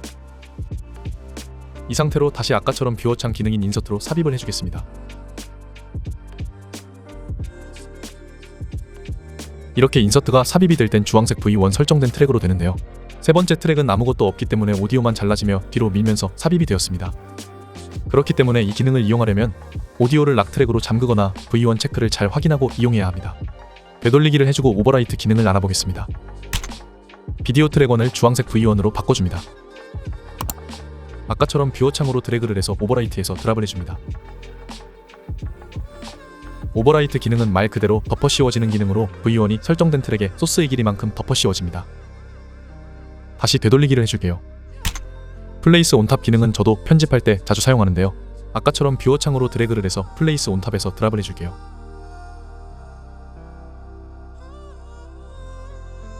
그러면 V1이 어느 트랙에 설정이 되어 있건 맨 위에 트랙으로 삽입이 됩니다.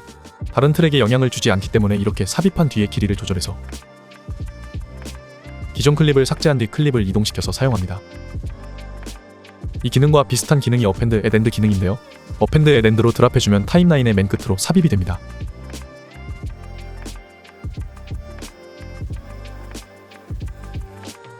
엔딩 타이틀이나 마무리 부분 작업을 할 때 이 기능도 가끔 사용합니다. 그리고 가장 중요한 기능이 핏 투 필 기능입니다. 음악 편집이나 최종 듀레이션 때문에 특정 길이에 딱 맞게 영상이 들어가야 하는데 영상이 너무 길거나 짧아서 속도 조절을 해야 하는 경우가 있습니다. 하지만 속도를 아무리 잘 조절해도 프레임 단위까지 길이 조절하기는 쉽지 않습니다.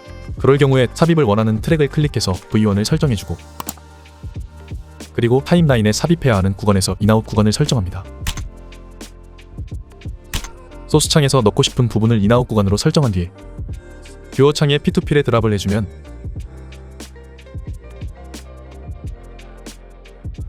이렇게 원하는 길이에 맞게 속도가 조절되어 삽입이 됩니다. 이 기능은 정말 유용하게 사용하는 기능이라서 편하게 단축키로 설정해서 사용해도 됩니다. 단축키로 설정한 다음 아까처럼 타임라인의 인아웃 구간을 설정하고 소스 창에서 인아웃 구간을 설정한 뒤에 단축키만 눌러주면 이렇게 삽입이 됩니다. 이렇게 여러 삽입 방법을 통해서 편집 시간을 단축시키길 바랍니다. 안녕하세요. 이번 영상에서는 컬러 탭에 대해서 간단하게 알아보겠습니다.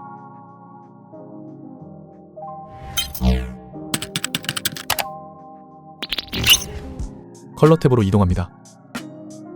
상단의 클립 아이콘을 클릭해서 클립 창이 나타나도록 해주세요. 색 보정이 된 클립은 이렇게 숫자의 컬러 표시가 되어 있고 색 보정이 되지 않은 클립은 회색으로 숫자가 표시됩니다. 다빈치에서는 클립당 색 보정이 가능한데요. 만약 하나의 클립이 잘라서 나뉘어졌다면 각각 색 보정을 해줘야 합니다. 하지만 클립 하나하나 색 보정을 하기에는 많은 시간이 소요되기 때문에 같은 카메라와 같은 공간, 같은 조명에서 촬영한 영상이라면 보통 보정값을 복사, 붙여넣기 해주면 됩니다. 1번 클립의 보정값을 2번 클립에 붙여넣고 싶다면 1번 클립에서 커맨드와 C 단축키를 눌러서 복사를 하고 이번 클립에서 커맨드와 V 단축키를 눌러서 붙여넣기를 하면 색 보정 값이 복사가 됩니다. 그리고 클립이 너무 많은 경우에는 커맨드와 A 단축키를 눌러서 전체 클립 선택을 하고 붙여넣기 단축키를 누르면 모든 클립에 적용이 됩니다. 색 보정은 영상의 비트레이트 등 여러 요인에 따라 보정 여부가 달라지는데요. 예를 들어 10비트로 촬영한 영상에서는 문제가 없던 보정값이 8비트로 촬영한 영상에 붙여넣을 경우 색 정보값이 부족해서 영상이 깨지는 현상이 발생할 수 있습니다. 그렇기 때문에 보정을 하면서 풀스크린으로 확대하며 보정 전과 보정 후를 비교하는 게 좋습니다. 보정 전과 후를 비교하기 위해선 여기 바이패스 컬러 그레이드 앤 퓨전 이펙트 아이콘을 클릭해서 비교가 가능한데요.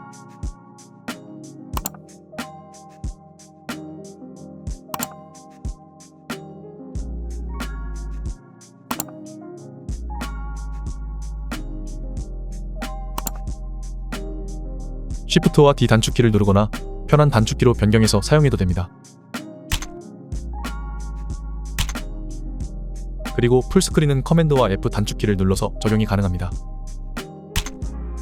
풀스크린 상태에서 Shift와 D 단축키를 눌러서 보정 전과 후를 비교하며 색 보정이 잘 되었는지 깨진 곳은 있는지 체크하면 좋습니다.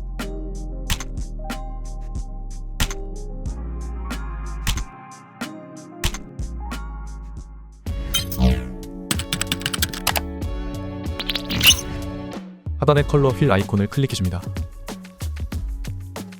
초보자분들에게 필요한 기능 몇 가지만 간단히 설명해 드릴게요. 템프는 색온도 보정을 해주는 값입니다. 기본값은 0으로 마이너스 4000에서 플러스 4000까지 조절이 가능한데요. 플러스로 갈수록 높은 색온도 값으로 보정이 되어 따뜻한 주황색 빛이 돌며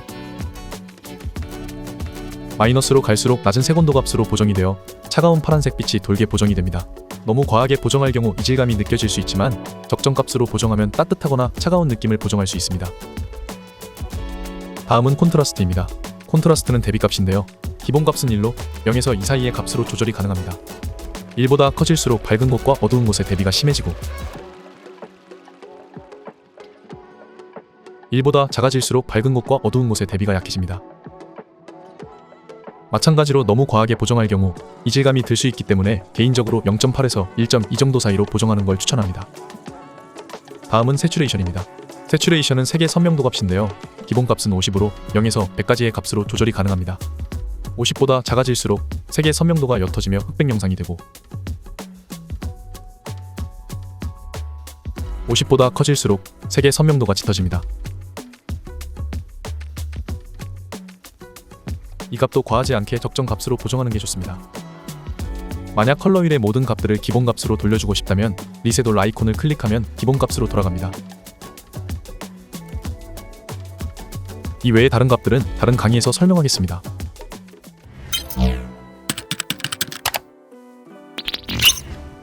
커브 창이 보이지 않는 분들은 커브 아이콘을 클릭해서 커브 창이 보여지게 합니다. 커브는 전체 색상의 밝기를 조절하거나 RGB 각각의 값을 선택해서 밝기를 조절할 수 있는 창입니다. 초보분들은 전체 색상의 밝기만 조절해 볼게요. 가운데 흰색 선을 클릭해서 위아래로 이동하며 조절이 가능한데요. 위로 올릴수록 밝아지고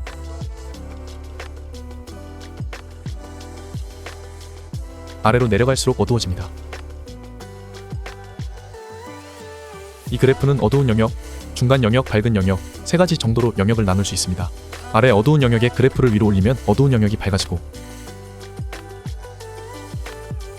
위에 밝은 영역의 그래프를 아래로 내리면 밝은 영역이 어두워집니다. 반대로 어두운 영역의 그래프를 아래로 내리면 어두운 영역이 더 어두워지며 밝은 영역의 그래프를 위로 올리면 밝은 영역이 더 밝아집니다. 설명을 위해 그래프를 이렇게 두 개의 점을 찍어 보정했지만 더 많은 점을 찍어서 세밀하게 조절할 수도 있습니다. 너무 밝게 보정할 경우 노이즈까지 더 돋보일 수 있기 때문에 마찬가지로 적정값으로 조절하는 게 좋습니다. 그리고 마찬가지로 리셋 올 아이콘을 클릭해서 기본값으로 되돌려줄 수 있습니다.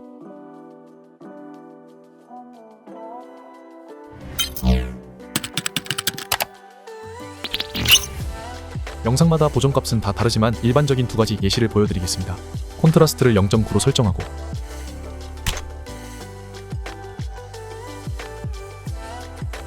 커브에서 어두운 영역은 위로, 밝은 영역은 아래로 설정합니다. 그러면 이렇게 대비가 약해지며 물이 빠진 듯한 느낌의 보정이 됩니다. 그리고 콘트라스트를 1.1로 설정하고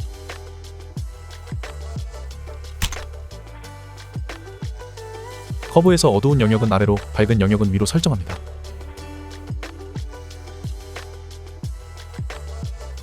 그러면 이렇게 더 대비가 강해지는 느낌의 보정이 됩니다. 이렇게 자신만의 영상에서 보정 연습을 해보시길 바랍니다. 안녕하세요. 이번 영상에서는 델리버 탭에 대해서 간단하게 알아보겠습니다.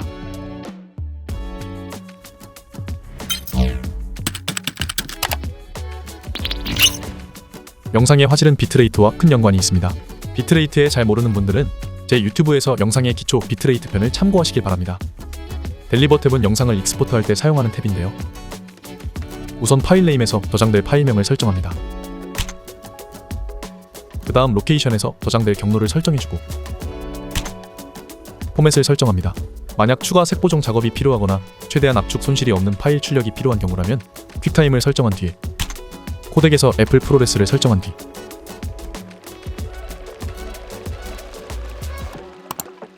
타입에서 그냥 애플 프로레스 사이나 HQ로 설정한 뒤 레졸루션의 해상도와 프레임 레이트를 확인하고 인아웃 구간을 확인한 뒤에 하단의 애드 렌더 Q를 클릭하면 오른쪽의 렌더 Q 창에 자본이라고 생성이 됩니다. 이 상태에서 렌더를 클릭하면 파일 출력이 됩니다.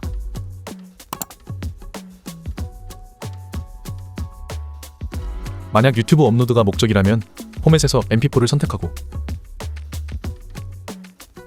코덱에서 H.264를 선택한 뒤에 퀄리티에서 리스트릭트 2를 선택합니다. 그리고 지금 보여드리는 표의 1.5배 정도로 설정하면 되는데요.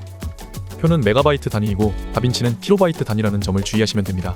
전 4K에 59.94fps인데 보통 40만 킬로바이트 정도로 설정해서 출력을 합니다. 그 다음 아까와 똑같은 방법으로 출력하면 업로드 규격에 맞게 화질 저하를 최소화해서 출력할 수 있습니다.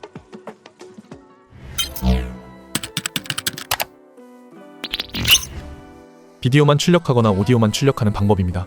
인서트 파일이나 오디오가 필요 없는 경우에는 오디오를 제외하고 출력하면 나중에 편집 시 불러올 때 오디오 트랙을 지울 필요 없이 편하게 불러올 수 있습니다. 방법은 오디오를 클릭하고 익스포트 오디오를 클릭해서 체크를 해제하고 출력하면 됩니다.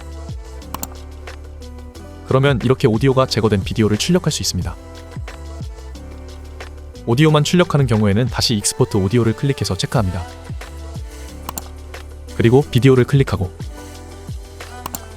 익스포트 비디오를 클릭해서 체크를 해제한 다음 다시 오디오를 클릭해서 들어와 보면 오디오의 포맷을 설정할 수 있습니다. 포맷에서 웨이브 혹은 mp3로 선택 후 출력하면 오디오만 출력이 가능합니다.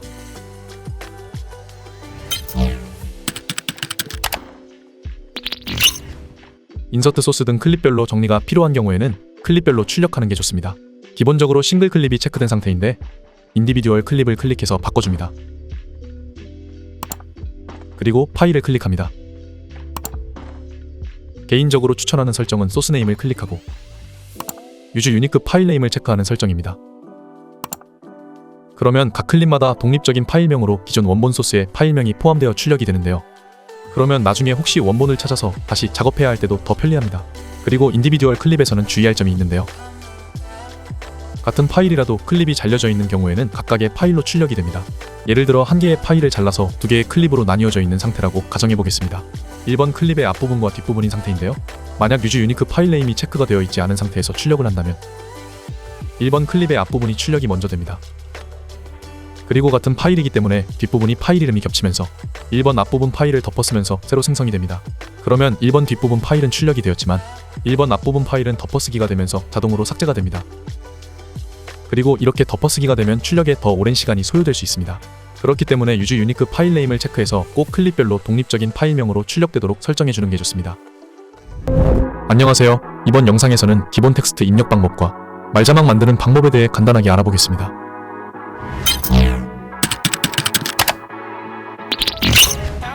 먼저 기본 텍스트를 입력하는 방법입니다.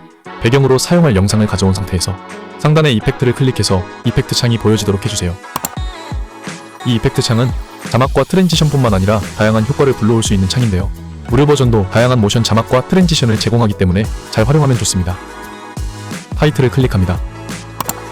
텍스트를 타임라인의 두 번째 트랙으로 드래그합니다. 텍스트를 더블 클릭하면 인스펙터 창이 열리는데요.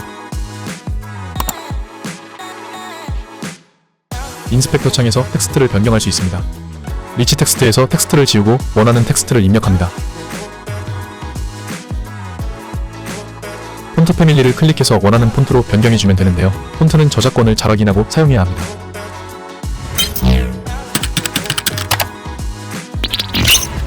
폰트를 사용할 땐 눈누라는 사이트를 이용하는 걸 추천합니다. 이 사이트는 무료 폰트의 다운로드 링크를 제공해주는 사이트인데요. 주의할 점은 모든 폰트가 무료이긴 하지만 각 폰트마다 저작권이 다르기 때문에 폰트를 다운로드할 때 폰트 저작권 사용 범위가 넓은 폰트를 다운받아 사용하길 권장합니다. 사이트 주소는 더보기란에 남겨뒀습니다. 이 사이트에 들어와서 모든 폰트를 클릭합니다. 그리고 상단에 원하는 텍스트를 입력하면 각 폰트별로 해당 텍스트가 입력되어 보여집니다. 전 지마켓 폰트를 클릭해 보겠습니다. 라이선스 본문과 요약표를 보면 이렇게 나와 있는데요. 이렇게 누구나 아무나 제약 없이 사용할 수 있다는 내용이 포함된 폰트를 영상에 사용할 수 있고, 특정 폰트는 상업적으로 사용이 안 되는 폰트도 있고, 출처를 남겨야만 사용이 가능한 폰트도 있기 때문에 꼭 저작권을 확인하고 다운받으시길 바랍니다. 다운로드 페이지로 이동을 누르면 각 폰트별로 다운받을 수 있는 사이트로 이동이 됩니다. 다운받은 지마켓 폰트로 변경해 보겠습니다. 이렇게 폰트만 바꿔도 자막의 퀄리티가 달라집니다. 폰트별로 여러 형태를 지원하는 폰트는 폰트 페이스를 클릭해서 형태를 변경해주면 됩니다.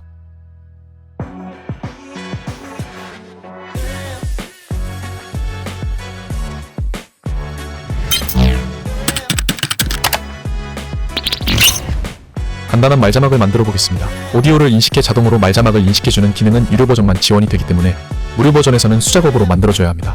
먼저 텍스트를 입력하고 사이즈를 60 정도로 조절하겠습니다. 폰트마다 자간을 조금 설정해줘야 하는 경우도 있는데요. 그럴 땐 트래킹 값을 조절해서 자간을 조절하면 됩니다.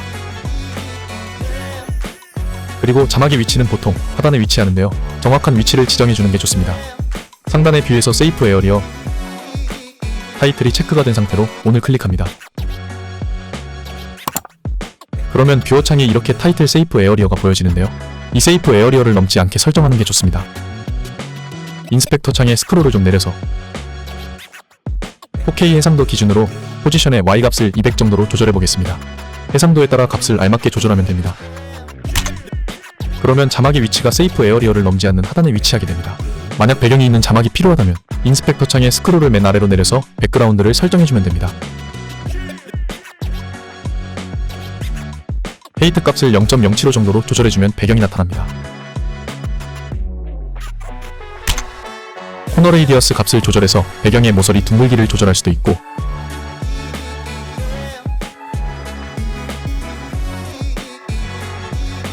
위드 값을 조절해서 가로 너비를 조절해도 됩니다.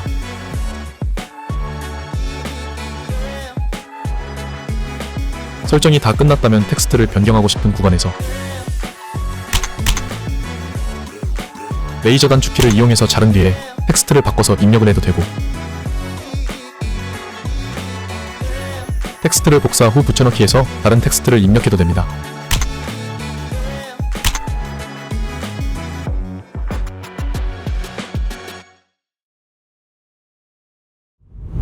안녕하세요. 이번 영상에서는 이펙트의 퓨전 타이틀과 컬러 배경 그리고 트랜지션 등에 대해 간단하게 알아보겠습니다.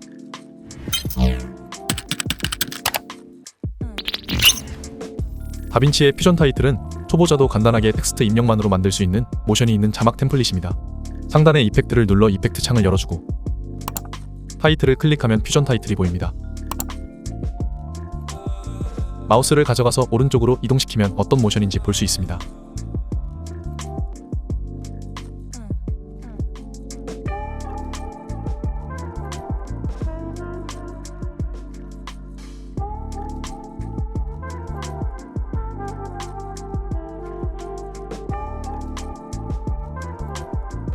마음에 드는 퓨전 타이틀이 있다면 타임라인으로 드래그하면 됩니다.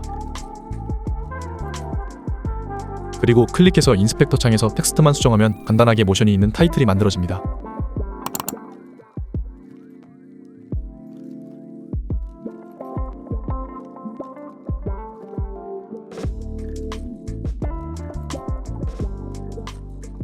만약 마음에 드는 타이틀이 있다면 오른쪽에 별 모양을 클릭하면 즐겨찾기가 추가되는데요. 그러면 페이보릿에 등록이 되어 쉽게 찾을 수 있습니다. 그리고 일반 텍스트와 마찬가지로 인스펙터 창에서 폰트와 크기, 색상 모두 변경이 가능합니다.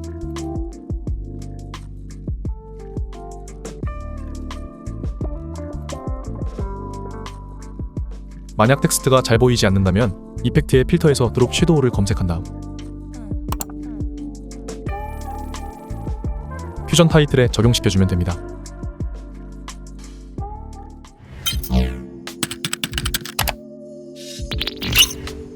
영상이나 이미지 위에 자막을 넣어도 되지만 일반 배경에 텍스트를 넣는 경우도 있습니다. 이펙트에서 툴박스의 제너레이터를 클릭합니다. 솔리드 컬러를 타임라인으로 가져옵니다. 솔리드 컬러는 단색 배경으로 기본색은 블랙인데요. 클릭해서 인스펙터 창에서 컬러를 클릭해 색 변경이 가능합니다.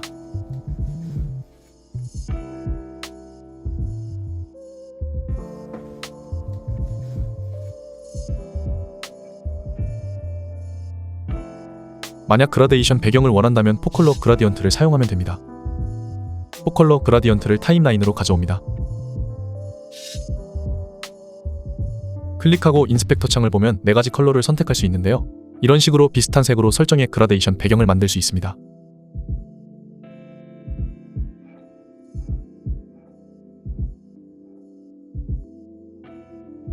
그리고 센터 X를 이용해서 가로 경계선의 위치를 변경할 수도 있고,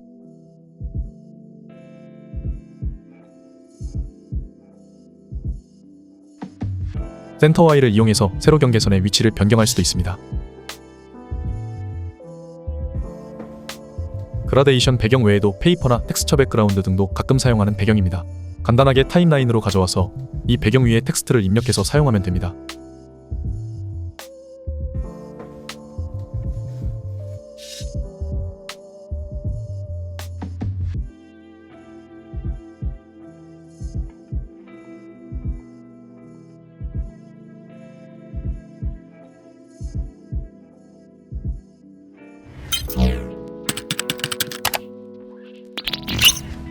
트랜지션은 영상과 영상 사이에 전환되는 효과입니다. 다빈치에서는 무료 버전도 다양한 트랜지션이 제공이 되는데요. 이펙트의 비디오 트랜지션을 클릭합니다. 퓨전 타이틀과 마찬가지로 마우스를 가져가서 오른쪽으로 이동시키면 어떤 트랜지션인지 볼 수 있습니다.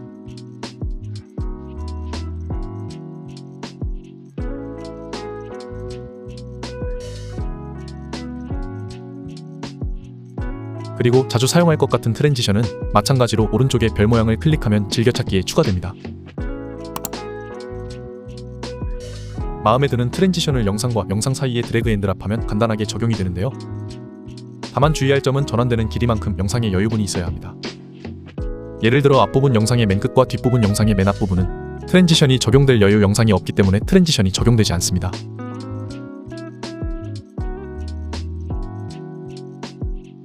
이렇게 영상을 잘라서 여유분이 있는 상태로 트랜지션을 적용해야 합니다.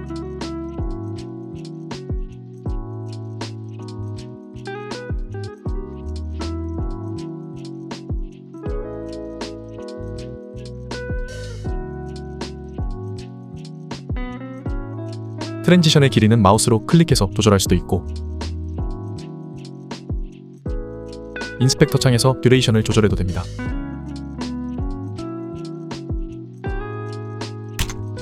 각 트랜지션마다 인스펙터 창의 옵션이 다 다르니 조금씩 조작해보는 것도 추천합니다. 트랜지션을 지우고 싶다면 트랜지션을 클릭하고 백스페이스 키를 누르면 삭제가 됩니다. 그리고 기본 트랜지션인 크로스 디졸브는 비디오 트랜지션에서 적용해도 되지만 적용하고 싶은 곳에서 마우스 우클릭을 한 뒤에 적용해도 됩니다.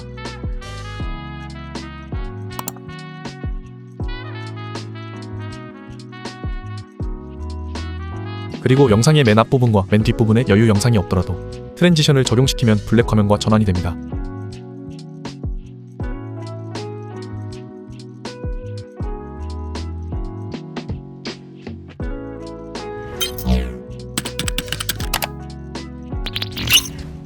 이펙트에서 툴박스의 이펙트를 클릭합니다. 여러 효과를 영상에 드래그하면 효과가 적용되는데요. DSLR 효과를 드래그해 보겠습니다. 만약 효과를 지우고 싶다면 인스펙터 창의 이펙터에서 휴지통 아이콘을 클릭하면 됩니다. 비디오 카메라 효과도 있고 망원경 효과도 있습니다. 이렇게 여러 효과 중 마음에 드는 효과를 적절하게 잘 활용하면 좋습니다. 안녕하세요. 이번 영상에서는 텍스트를 디자인해보고 저장한 뒤 불러오는 방법에 대해 간단하게 알아보겠습니다.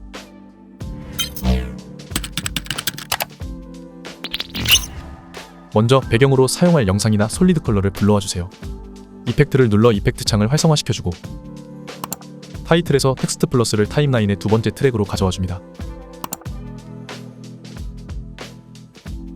여기서 그냥 텍스트가 아닌 텍스트 플러스를 가져와 줘야 합니다.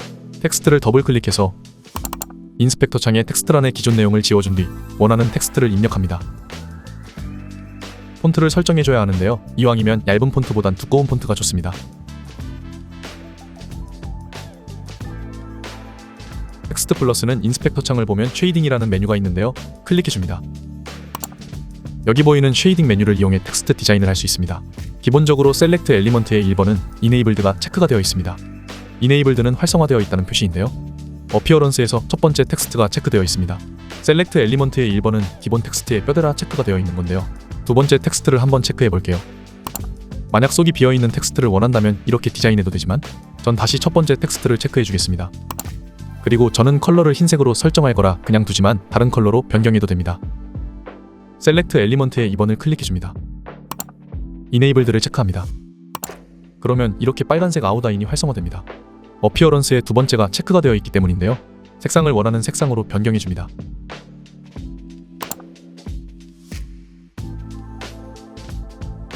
그리고 색상을 정했다면 이 색상을 팔레트처럼 오른쪽 칸에 드래그해서 색상 저장이 가능합니다.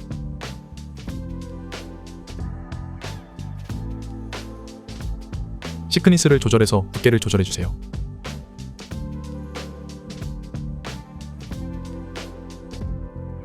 셀렉트 엘리먼트의 3번을 클릭해줍니다. 이네이블드를 체크합니다. 3번은 블랙 섀도우로 그림자입니다. 컬러를 클릭해주세요.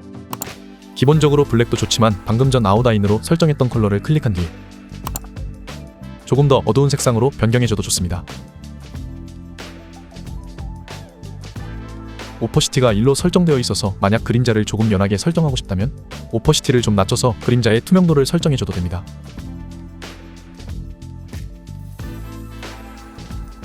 이 정도 디자인이 되었다면 인스펙터 창에서 세팅을 클릭합니다. 포지션 값을 조절해서 텍스트의 위치를 조절해주면 됩니다.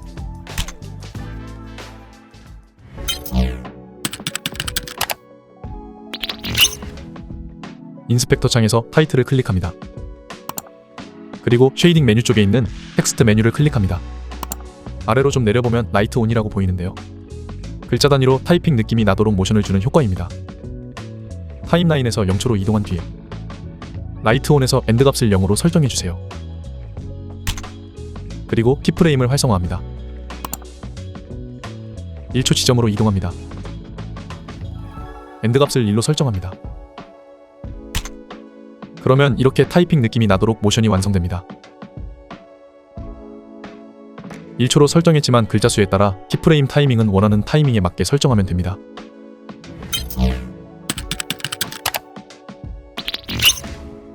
디자인한 텍스트를 저장하고 불러오는 방법입니다. 텍스트를 클릭하고 퓨전 탭으로 이동합니다. 미디어 아웃 1에서 마우스 우클릭을 합니다. 세팅에서 세이브 에즈를 누릅니다. 폴더를 설정해서 저장하면 되는데요. 기본적으로 다빈치 리졸브, 퓨전, 세팅으로 설정이 되어 있습니다. 다빈치 리졸브, 퓨전에서 템플릿 폴더를 찾은 뒤에 폴더를 2개 만들어야 합니다. 에디 폴더를 만들고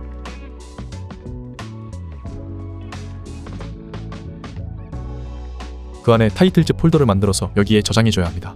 경로는 동영상 설명에 남겨두겠습니다. 원하는 파일명을 입력해주고 이 폴더에 저장을 합니다. 이렇게 저장한 뒤에 다빈치를 종료하고 다시 실행한 다음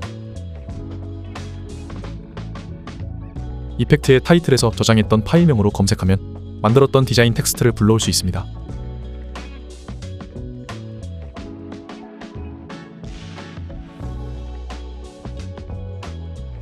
여기에서 텍스트만 변경해서 사용하면 됩니다.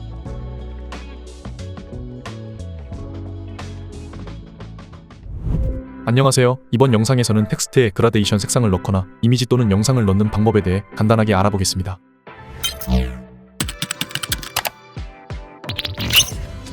배경으로 사용할 영상이나 솔리드 컬러를 가져옵니다. 텍스트 플러스를 타임라인의 두 번째 트랙으로 가져오세요. 텍스트란에 원하는 내용을 입력하고 두꺼운 폰트를 설정해준 뒤에 크기를 조절합니다. 그라데이션 색상을 설정하는 방법은 간단합니다. 쉐이딩에서 셀렉트 엘리먼트 1번을 클릭합니다. 타입을 보면 솔리드가 설정이 되어 있는데요. 그라디언트를 클릭합니다. 클릭하면 검은색과 흰색의 그라데이션이 설정이 됩니다. 쉐이딩 그라디언트의 아래를 보면 삼각형이 두 개가 있습니다. 첫 번째 삼각형을 클릭합니다. 아래 컬러를 클릭해주세요. 원하는 색상을 선택합니다. 두 번째 삼각형을 클릭하면 컬러가 흰색으로 설정되어 있는데요. 흰색으로 도도되지만 다른 색상을 원한다면 컬러를 클릭해서 변경해줘도 됩니다.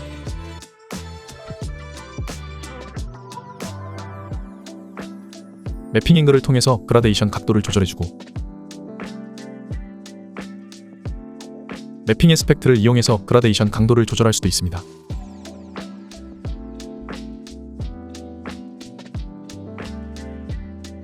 이런 방식으로 아웃라인이나 그림자도 그라데이션으로 색상을 설정할 수 있으니 원하는 색상으로 설정해주면 됩니다.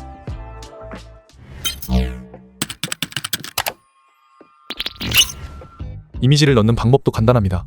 쉐이딩 메뉴에서 타입을 보면 그라데이션 옆에 이미지가 있는데요. 이미지를 클릭해줍니다. 이미지 소스에서 클립을 선택하고 컬러 파일의 브라우저를 클릭해서 이미지를 가져와주면 됩니다. 이미지는 동영상 더보기란에 다운로드 링크를 남겨뒀는데요. 픽사베이에서 텍스처라고 검색하면 이렇게 텍스트 배경으로 사용할 만한 이미지가 나오니 취향에 맞게 골라서 사용하면 됩니다. 그리고 그라데이션처럼 매핑 메뉴들을 조절해서 사이즈를 조절한 뒤에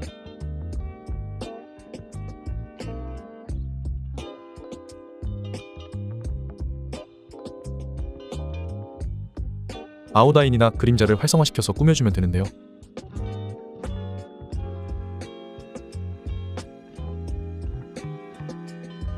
이렇게 텍스처만 넣으면 단조로울 수 있으니 조금 더 꾸며주겠습니다. 셀렉트 엘리먼트의 5번을 클릭합니다. 이네이블드를 클릭해서 활성화해주세요. 셀렉트 엘리먼트의 5번부터는 정해져 있는 폼이 아니라 자유롭게 추가로 꾸며줄 때 사용하면 됩니다. 어피어런스의 첫 번째가 선택되어 있는지 확인하고 컬러를 원하는 색상으로 바꿔줍니다. 그리고 다시 셀렉트 엘리먼트 1번으로 돌아가서 오퍼시티를 낮춰줄게요. 그러면 1번 텍스처의 5번의 색상이 혼합이 됩니다. 다시 셀렉트 엘리먼트의 5번을 클릭해주세요. 방금 배웠던 것처럼 그라데이션을 설정해볼게요.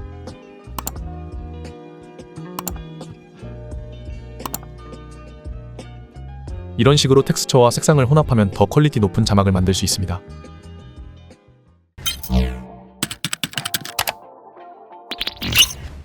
텍스트 플러스를 세 번째 트랙에 가져와 주세요.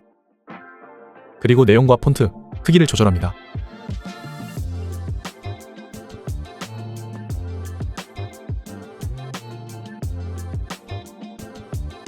이 텍스트 안에 넣고 싶은 영상을 네 번째 트랙으로 가져옵니다. 네 번째 트랙으로 가져온 영상을 클릭한 뒤 인스펙터 창의 컴포짓 모드를 클릭하고 맨 아래로 내립니다. 포어그라운드를 선택합니다. 그 다음 세 번째 트랙의 텍스트를 클릭하고 인스펙터 창의 세팅에서 똑같이 컴포짓 모드를 클릭하고 맨 아래로 내립니다. 이번에는 알파를 선택해주세요. 그러면 네 번째 트랙의 영상이 세 번째 트랙의 텍스트 안에 들어갔습니다. 컴포짓 모드는 다음에 더 자세히 알아볼 예정이니 오늘은 간단하게 넘어가겠습니다. 이렇게 영상이 넣어져서 블랙화면에 써도 되지만 블랙화면 대신 배경으로 사용할 영상을 첫 번째 트랙으로 가져옵니다. 텍스트가 더 돋보이게 하기 위해선 한 가지를 더 해줘야 하는데요. 세 번째 텍스트의 셀렉트 엘리먼트를 이용해서 아웃라인이나 그림자를 적용하면 해당 영역까지 모두 배경만 확장되는 이런 형태가 됩니다. 그렇기 때문에 세 번째 트랙의 텍스트를 옵션 키를 누른 상태로 두 번째 트랙으로 복사해줍니다.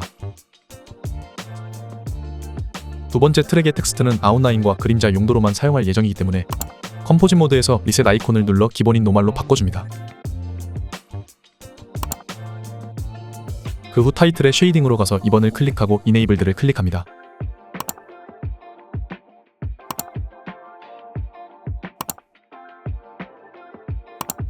저는 색상을 흰색으로 설정해 주겠습니다.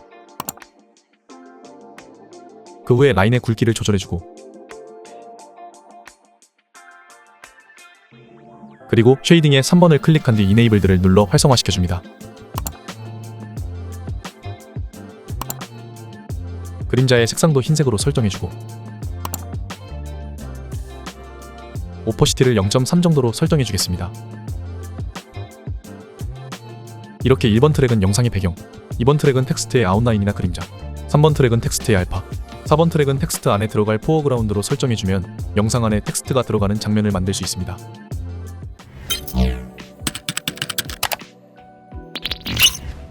텍스트 플러스를 두 번째 트랙으로 불러와줍니다. 텍스트와 폰트를 입력하고 크기를 말자막에 맞게 조절해주세요.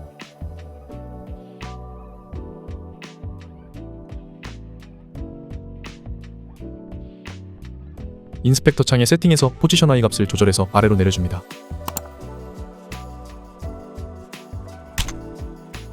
하얀색 솔리드 배경이나 원하는 영상을 첫 번째 트랙으로 불러와주세요.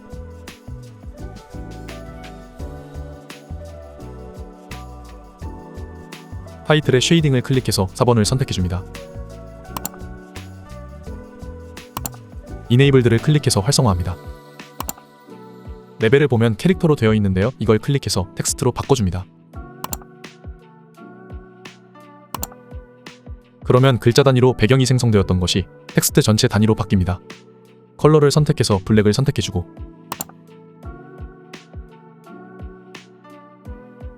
오퍼시티를 0.5 정도로 변경합니다. 익스텐드 호라이즌탈과 버티칼을 이용해서 가로와 세로의 배경 크기를 조절해줍니다.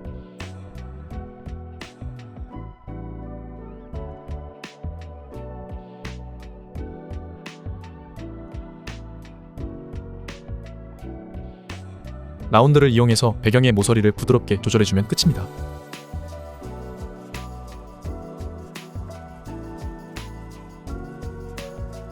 그러면 텍스트를 복사해서 붙여놓고 수정만 하면 텍스트에 맞게 배경 말자막이 만들어집니다.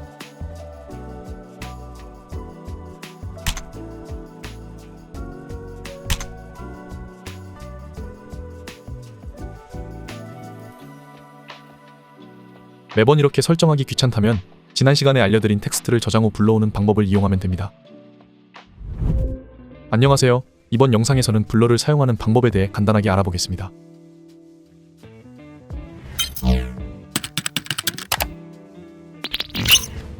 블러는 화면을 뭉개서 흐려지게 하는 효과입니다. 이 효과는 크게 전체 모자이크를 하거나 특정 부분을 모자이크할 때 사용되며 때로는 특정 부분을 강조할 때도 사용이 됩니다. 지금 보이는 영상처럼 편집에 사용해야 하는데 잘 모르는 불특정 다수가 걸리는 장면들이 있습니다.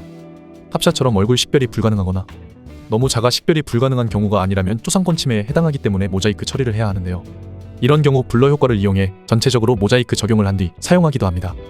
또 이렇게 몇 명의 얼굴이 나오는 영상은 이런 식으로 특정 부분만 모자이크를 해서 사용할 수도 있고, 특정 부분을 강조하고 싶은 경우엔 이런 식으로 블러 효과를 줘서 강조를 할 수도 있습니다. 이제 이렇게 블러 효과를 적용하는 방법을 알려드리겠습니다.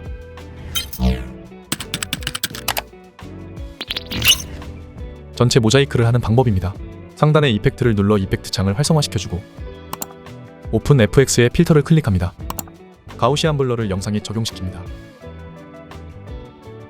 인스펙터 창의 이펙트를 누르면 나오는 수치들을 이용해서 가우시안 블러의 강도를 조절할 수 있습니다.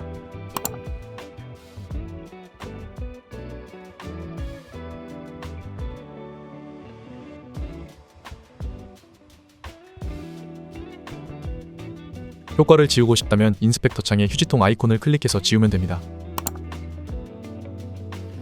그 외에 박스 블러를 적용해도 되고, 모자이크 블러를 적용해도 됩니다.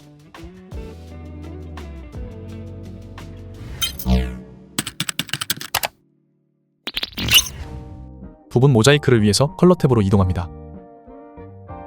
노드 창에서 노드를 복사해줘야 하는데요. 만약 노드 창이 보이지 않는다면 상단의 노드를 클릭하면 됩니다. 노드 클릭 후 옵션 키와 S 단축 키를 눌러서 노드를 복사하거나, 마우스 우클릭 후에 Add 노드, Add 시리얼을 클릭해도 복사가 됩니다. 복사한 노드에 이제 부분 모자이크를 적용해 줄 예정인데요. 우상단의 이펙트를 클릭합니다. 그러면 바로 블러들이 보이는데요. 만약 보이지 않는다면 블러라고 검색하면 됩니다. 복사한 노드에 가우시안 블러를 적용합니다. 블러의 강도를 조절해주고 하단의 파워 윈도우 아이콘을 클릭합니다. 사각형이나 원형 또는 펜툴로 부분을 지정할 수가 있는데요. 오늘은 원형을 클릭해서 해보겠습니다. 원형을 클릭하면 가우시안 블러가 원형만 적용이 되었습니다. 타임라인에 처음으로 이동하고 원형의 중심을 클릭한 뒤 이동시켜주고 원형의 파란색 점을 클릭해서 크기를 조절합니다.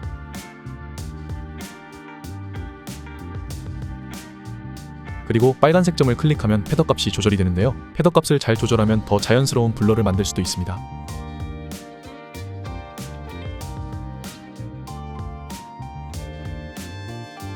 그리고 하단의 트래커 아이콘을 클릭합니다. 이 창에서 재생 버튼을 클릭하면 파워 윈도우로 지정한 부분을 인식해서 트래킹을 합니다. 그러면 이렇게 부분 모자이크가 트래킹이 되어 잘 적용되었습니다. 또 다른 모자이크가 필요하다면 첫 번째 노드를 클릭하고 옵션과 S 단축키를 눌러서 노드를 하나 더 복사해준 뒤에 복사한 노드에 가우시안 블러를 적용합니다. 같은 방법으로 파워 윈도우에서 원형을 클릭하고 영역을 지정해준 뒤에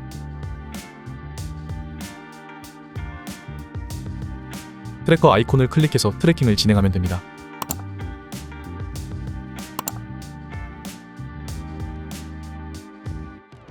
다른 방법도 있습니다.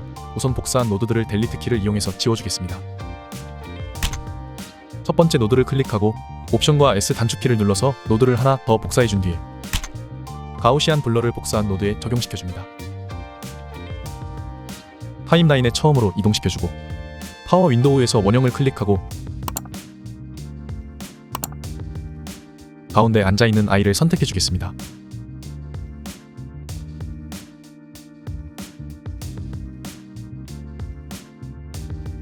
그리고 파워 윈도우에서 인버트 아이콘을 클릭하면 아이를 제외한 부분이 모두 블러 처리가 되었습니다. 만약 파워 윈도우를 수정해주고 싶다면 뷰어 창에서 아래 화살표를 클릭하고 파워 윈도우를 선택하면 영역을 수정할 수 있습니다.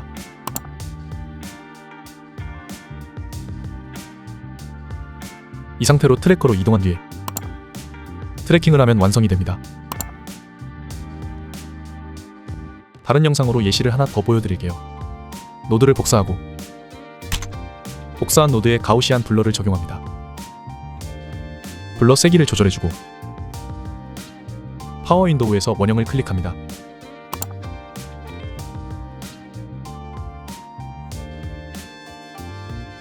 영역을 지정하고 파워 윈도우에서 인버트를 클릭합니다.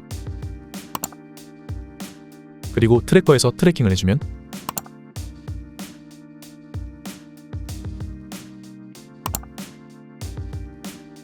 주위가 포커스 아웃처럼 되면서 이렇게 조금 더 집중하고 싶은 부분에 집중하게 됩니다. 이번 영상에서는 크로마키를 제거하고 활용하는 방법에 대해 간단하게 알아보겠습니다.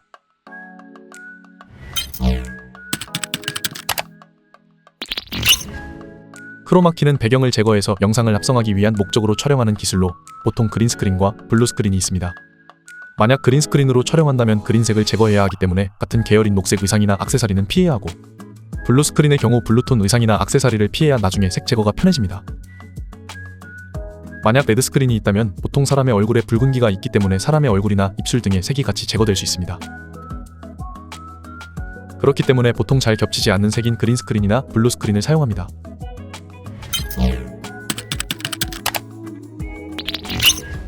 크로마키를 제거하는 방법은 간단합니다. 먼저 배경으로 사용할 영상을 첫 번째 트랙으로 가져옵니다. 그리고 크로마키 배경으로 촬영한 영상을 두 번째 트랙으로 가져옵니다.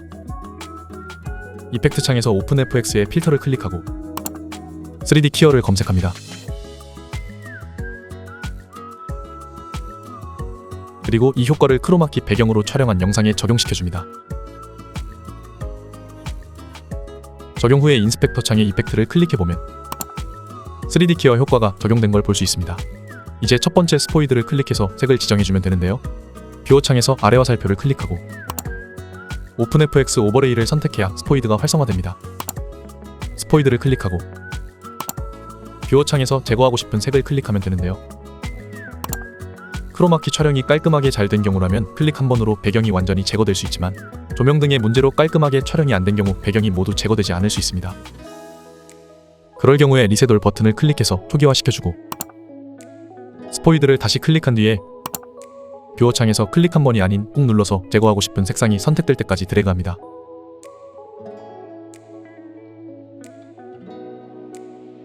그러면 이렇게 색이 잘 제거가 되었는데요. 그래도 색상이 조금 남아있는 경우가 많습니다. 이런 경우에는 디스필 값을 올려주면 깔끔하게 제거가 됩니다.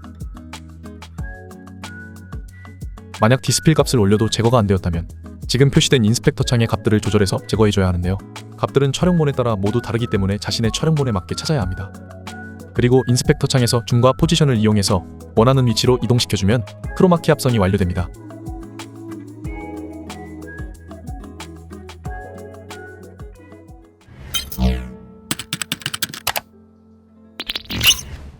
크로마키를 합성할 때 배경과 크로마키 촬영본의 합성에 이질감이 조금 드는 경우가 있습니다.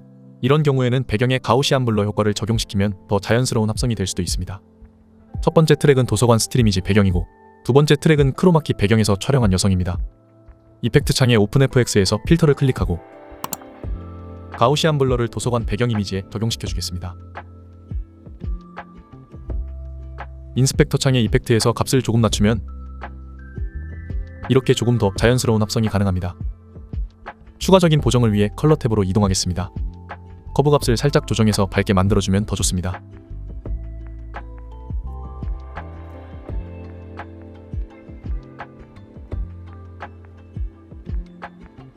그리고 같은 장소에서 촬영한 크로마키 촬영본이 여러 파일로 나뉘어져 있는 경우도 있습니다. 그런 경우에 3D 키어 효과를 여러 번 적용하기보단 효과를 복사, 붙여넣기 하는 게 효율적입니다. 기존의 크로마키 배경을 제거한 영상을 클릭하고 커맨드와 C 단축키를 누릅니다. 그리고 효과를 붙여넣을 클립에서 옵션과 V 단축키를 누르면 이런 창이 나타납니다. 이 창에서 원하는 값을 선택해서 줌이나 포지션 등의 값을 복사, 붙여넣기 할 수도 있고 여러 효과를 붙여넣을 수도 있는데요. 전 줌과 포지션 그리고 플러그인을 체크하겠습니다. 플러그인을 체크해야 3D 키어 효과가 붙여넣어집니다. 그리고 어플라이를 클릭하면 이렇게 기존 영상의 줌과 포지션 그리고 3D 키어 효과까지 똑같이 적용되었습니다. 이런 방식을 이용해서 크로마키 배경 합성에 잘 활용해 보시길 바랍니다. 이렇게 20강으로 다빈치 리졸브 기초 강좌를 마무리하고 다음 주에 다빈치 리졸브 중급 강좌로 돌아오겠습니다. 영상 시청해 주셔서 감사합니다.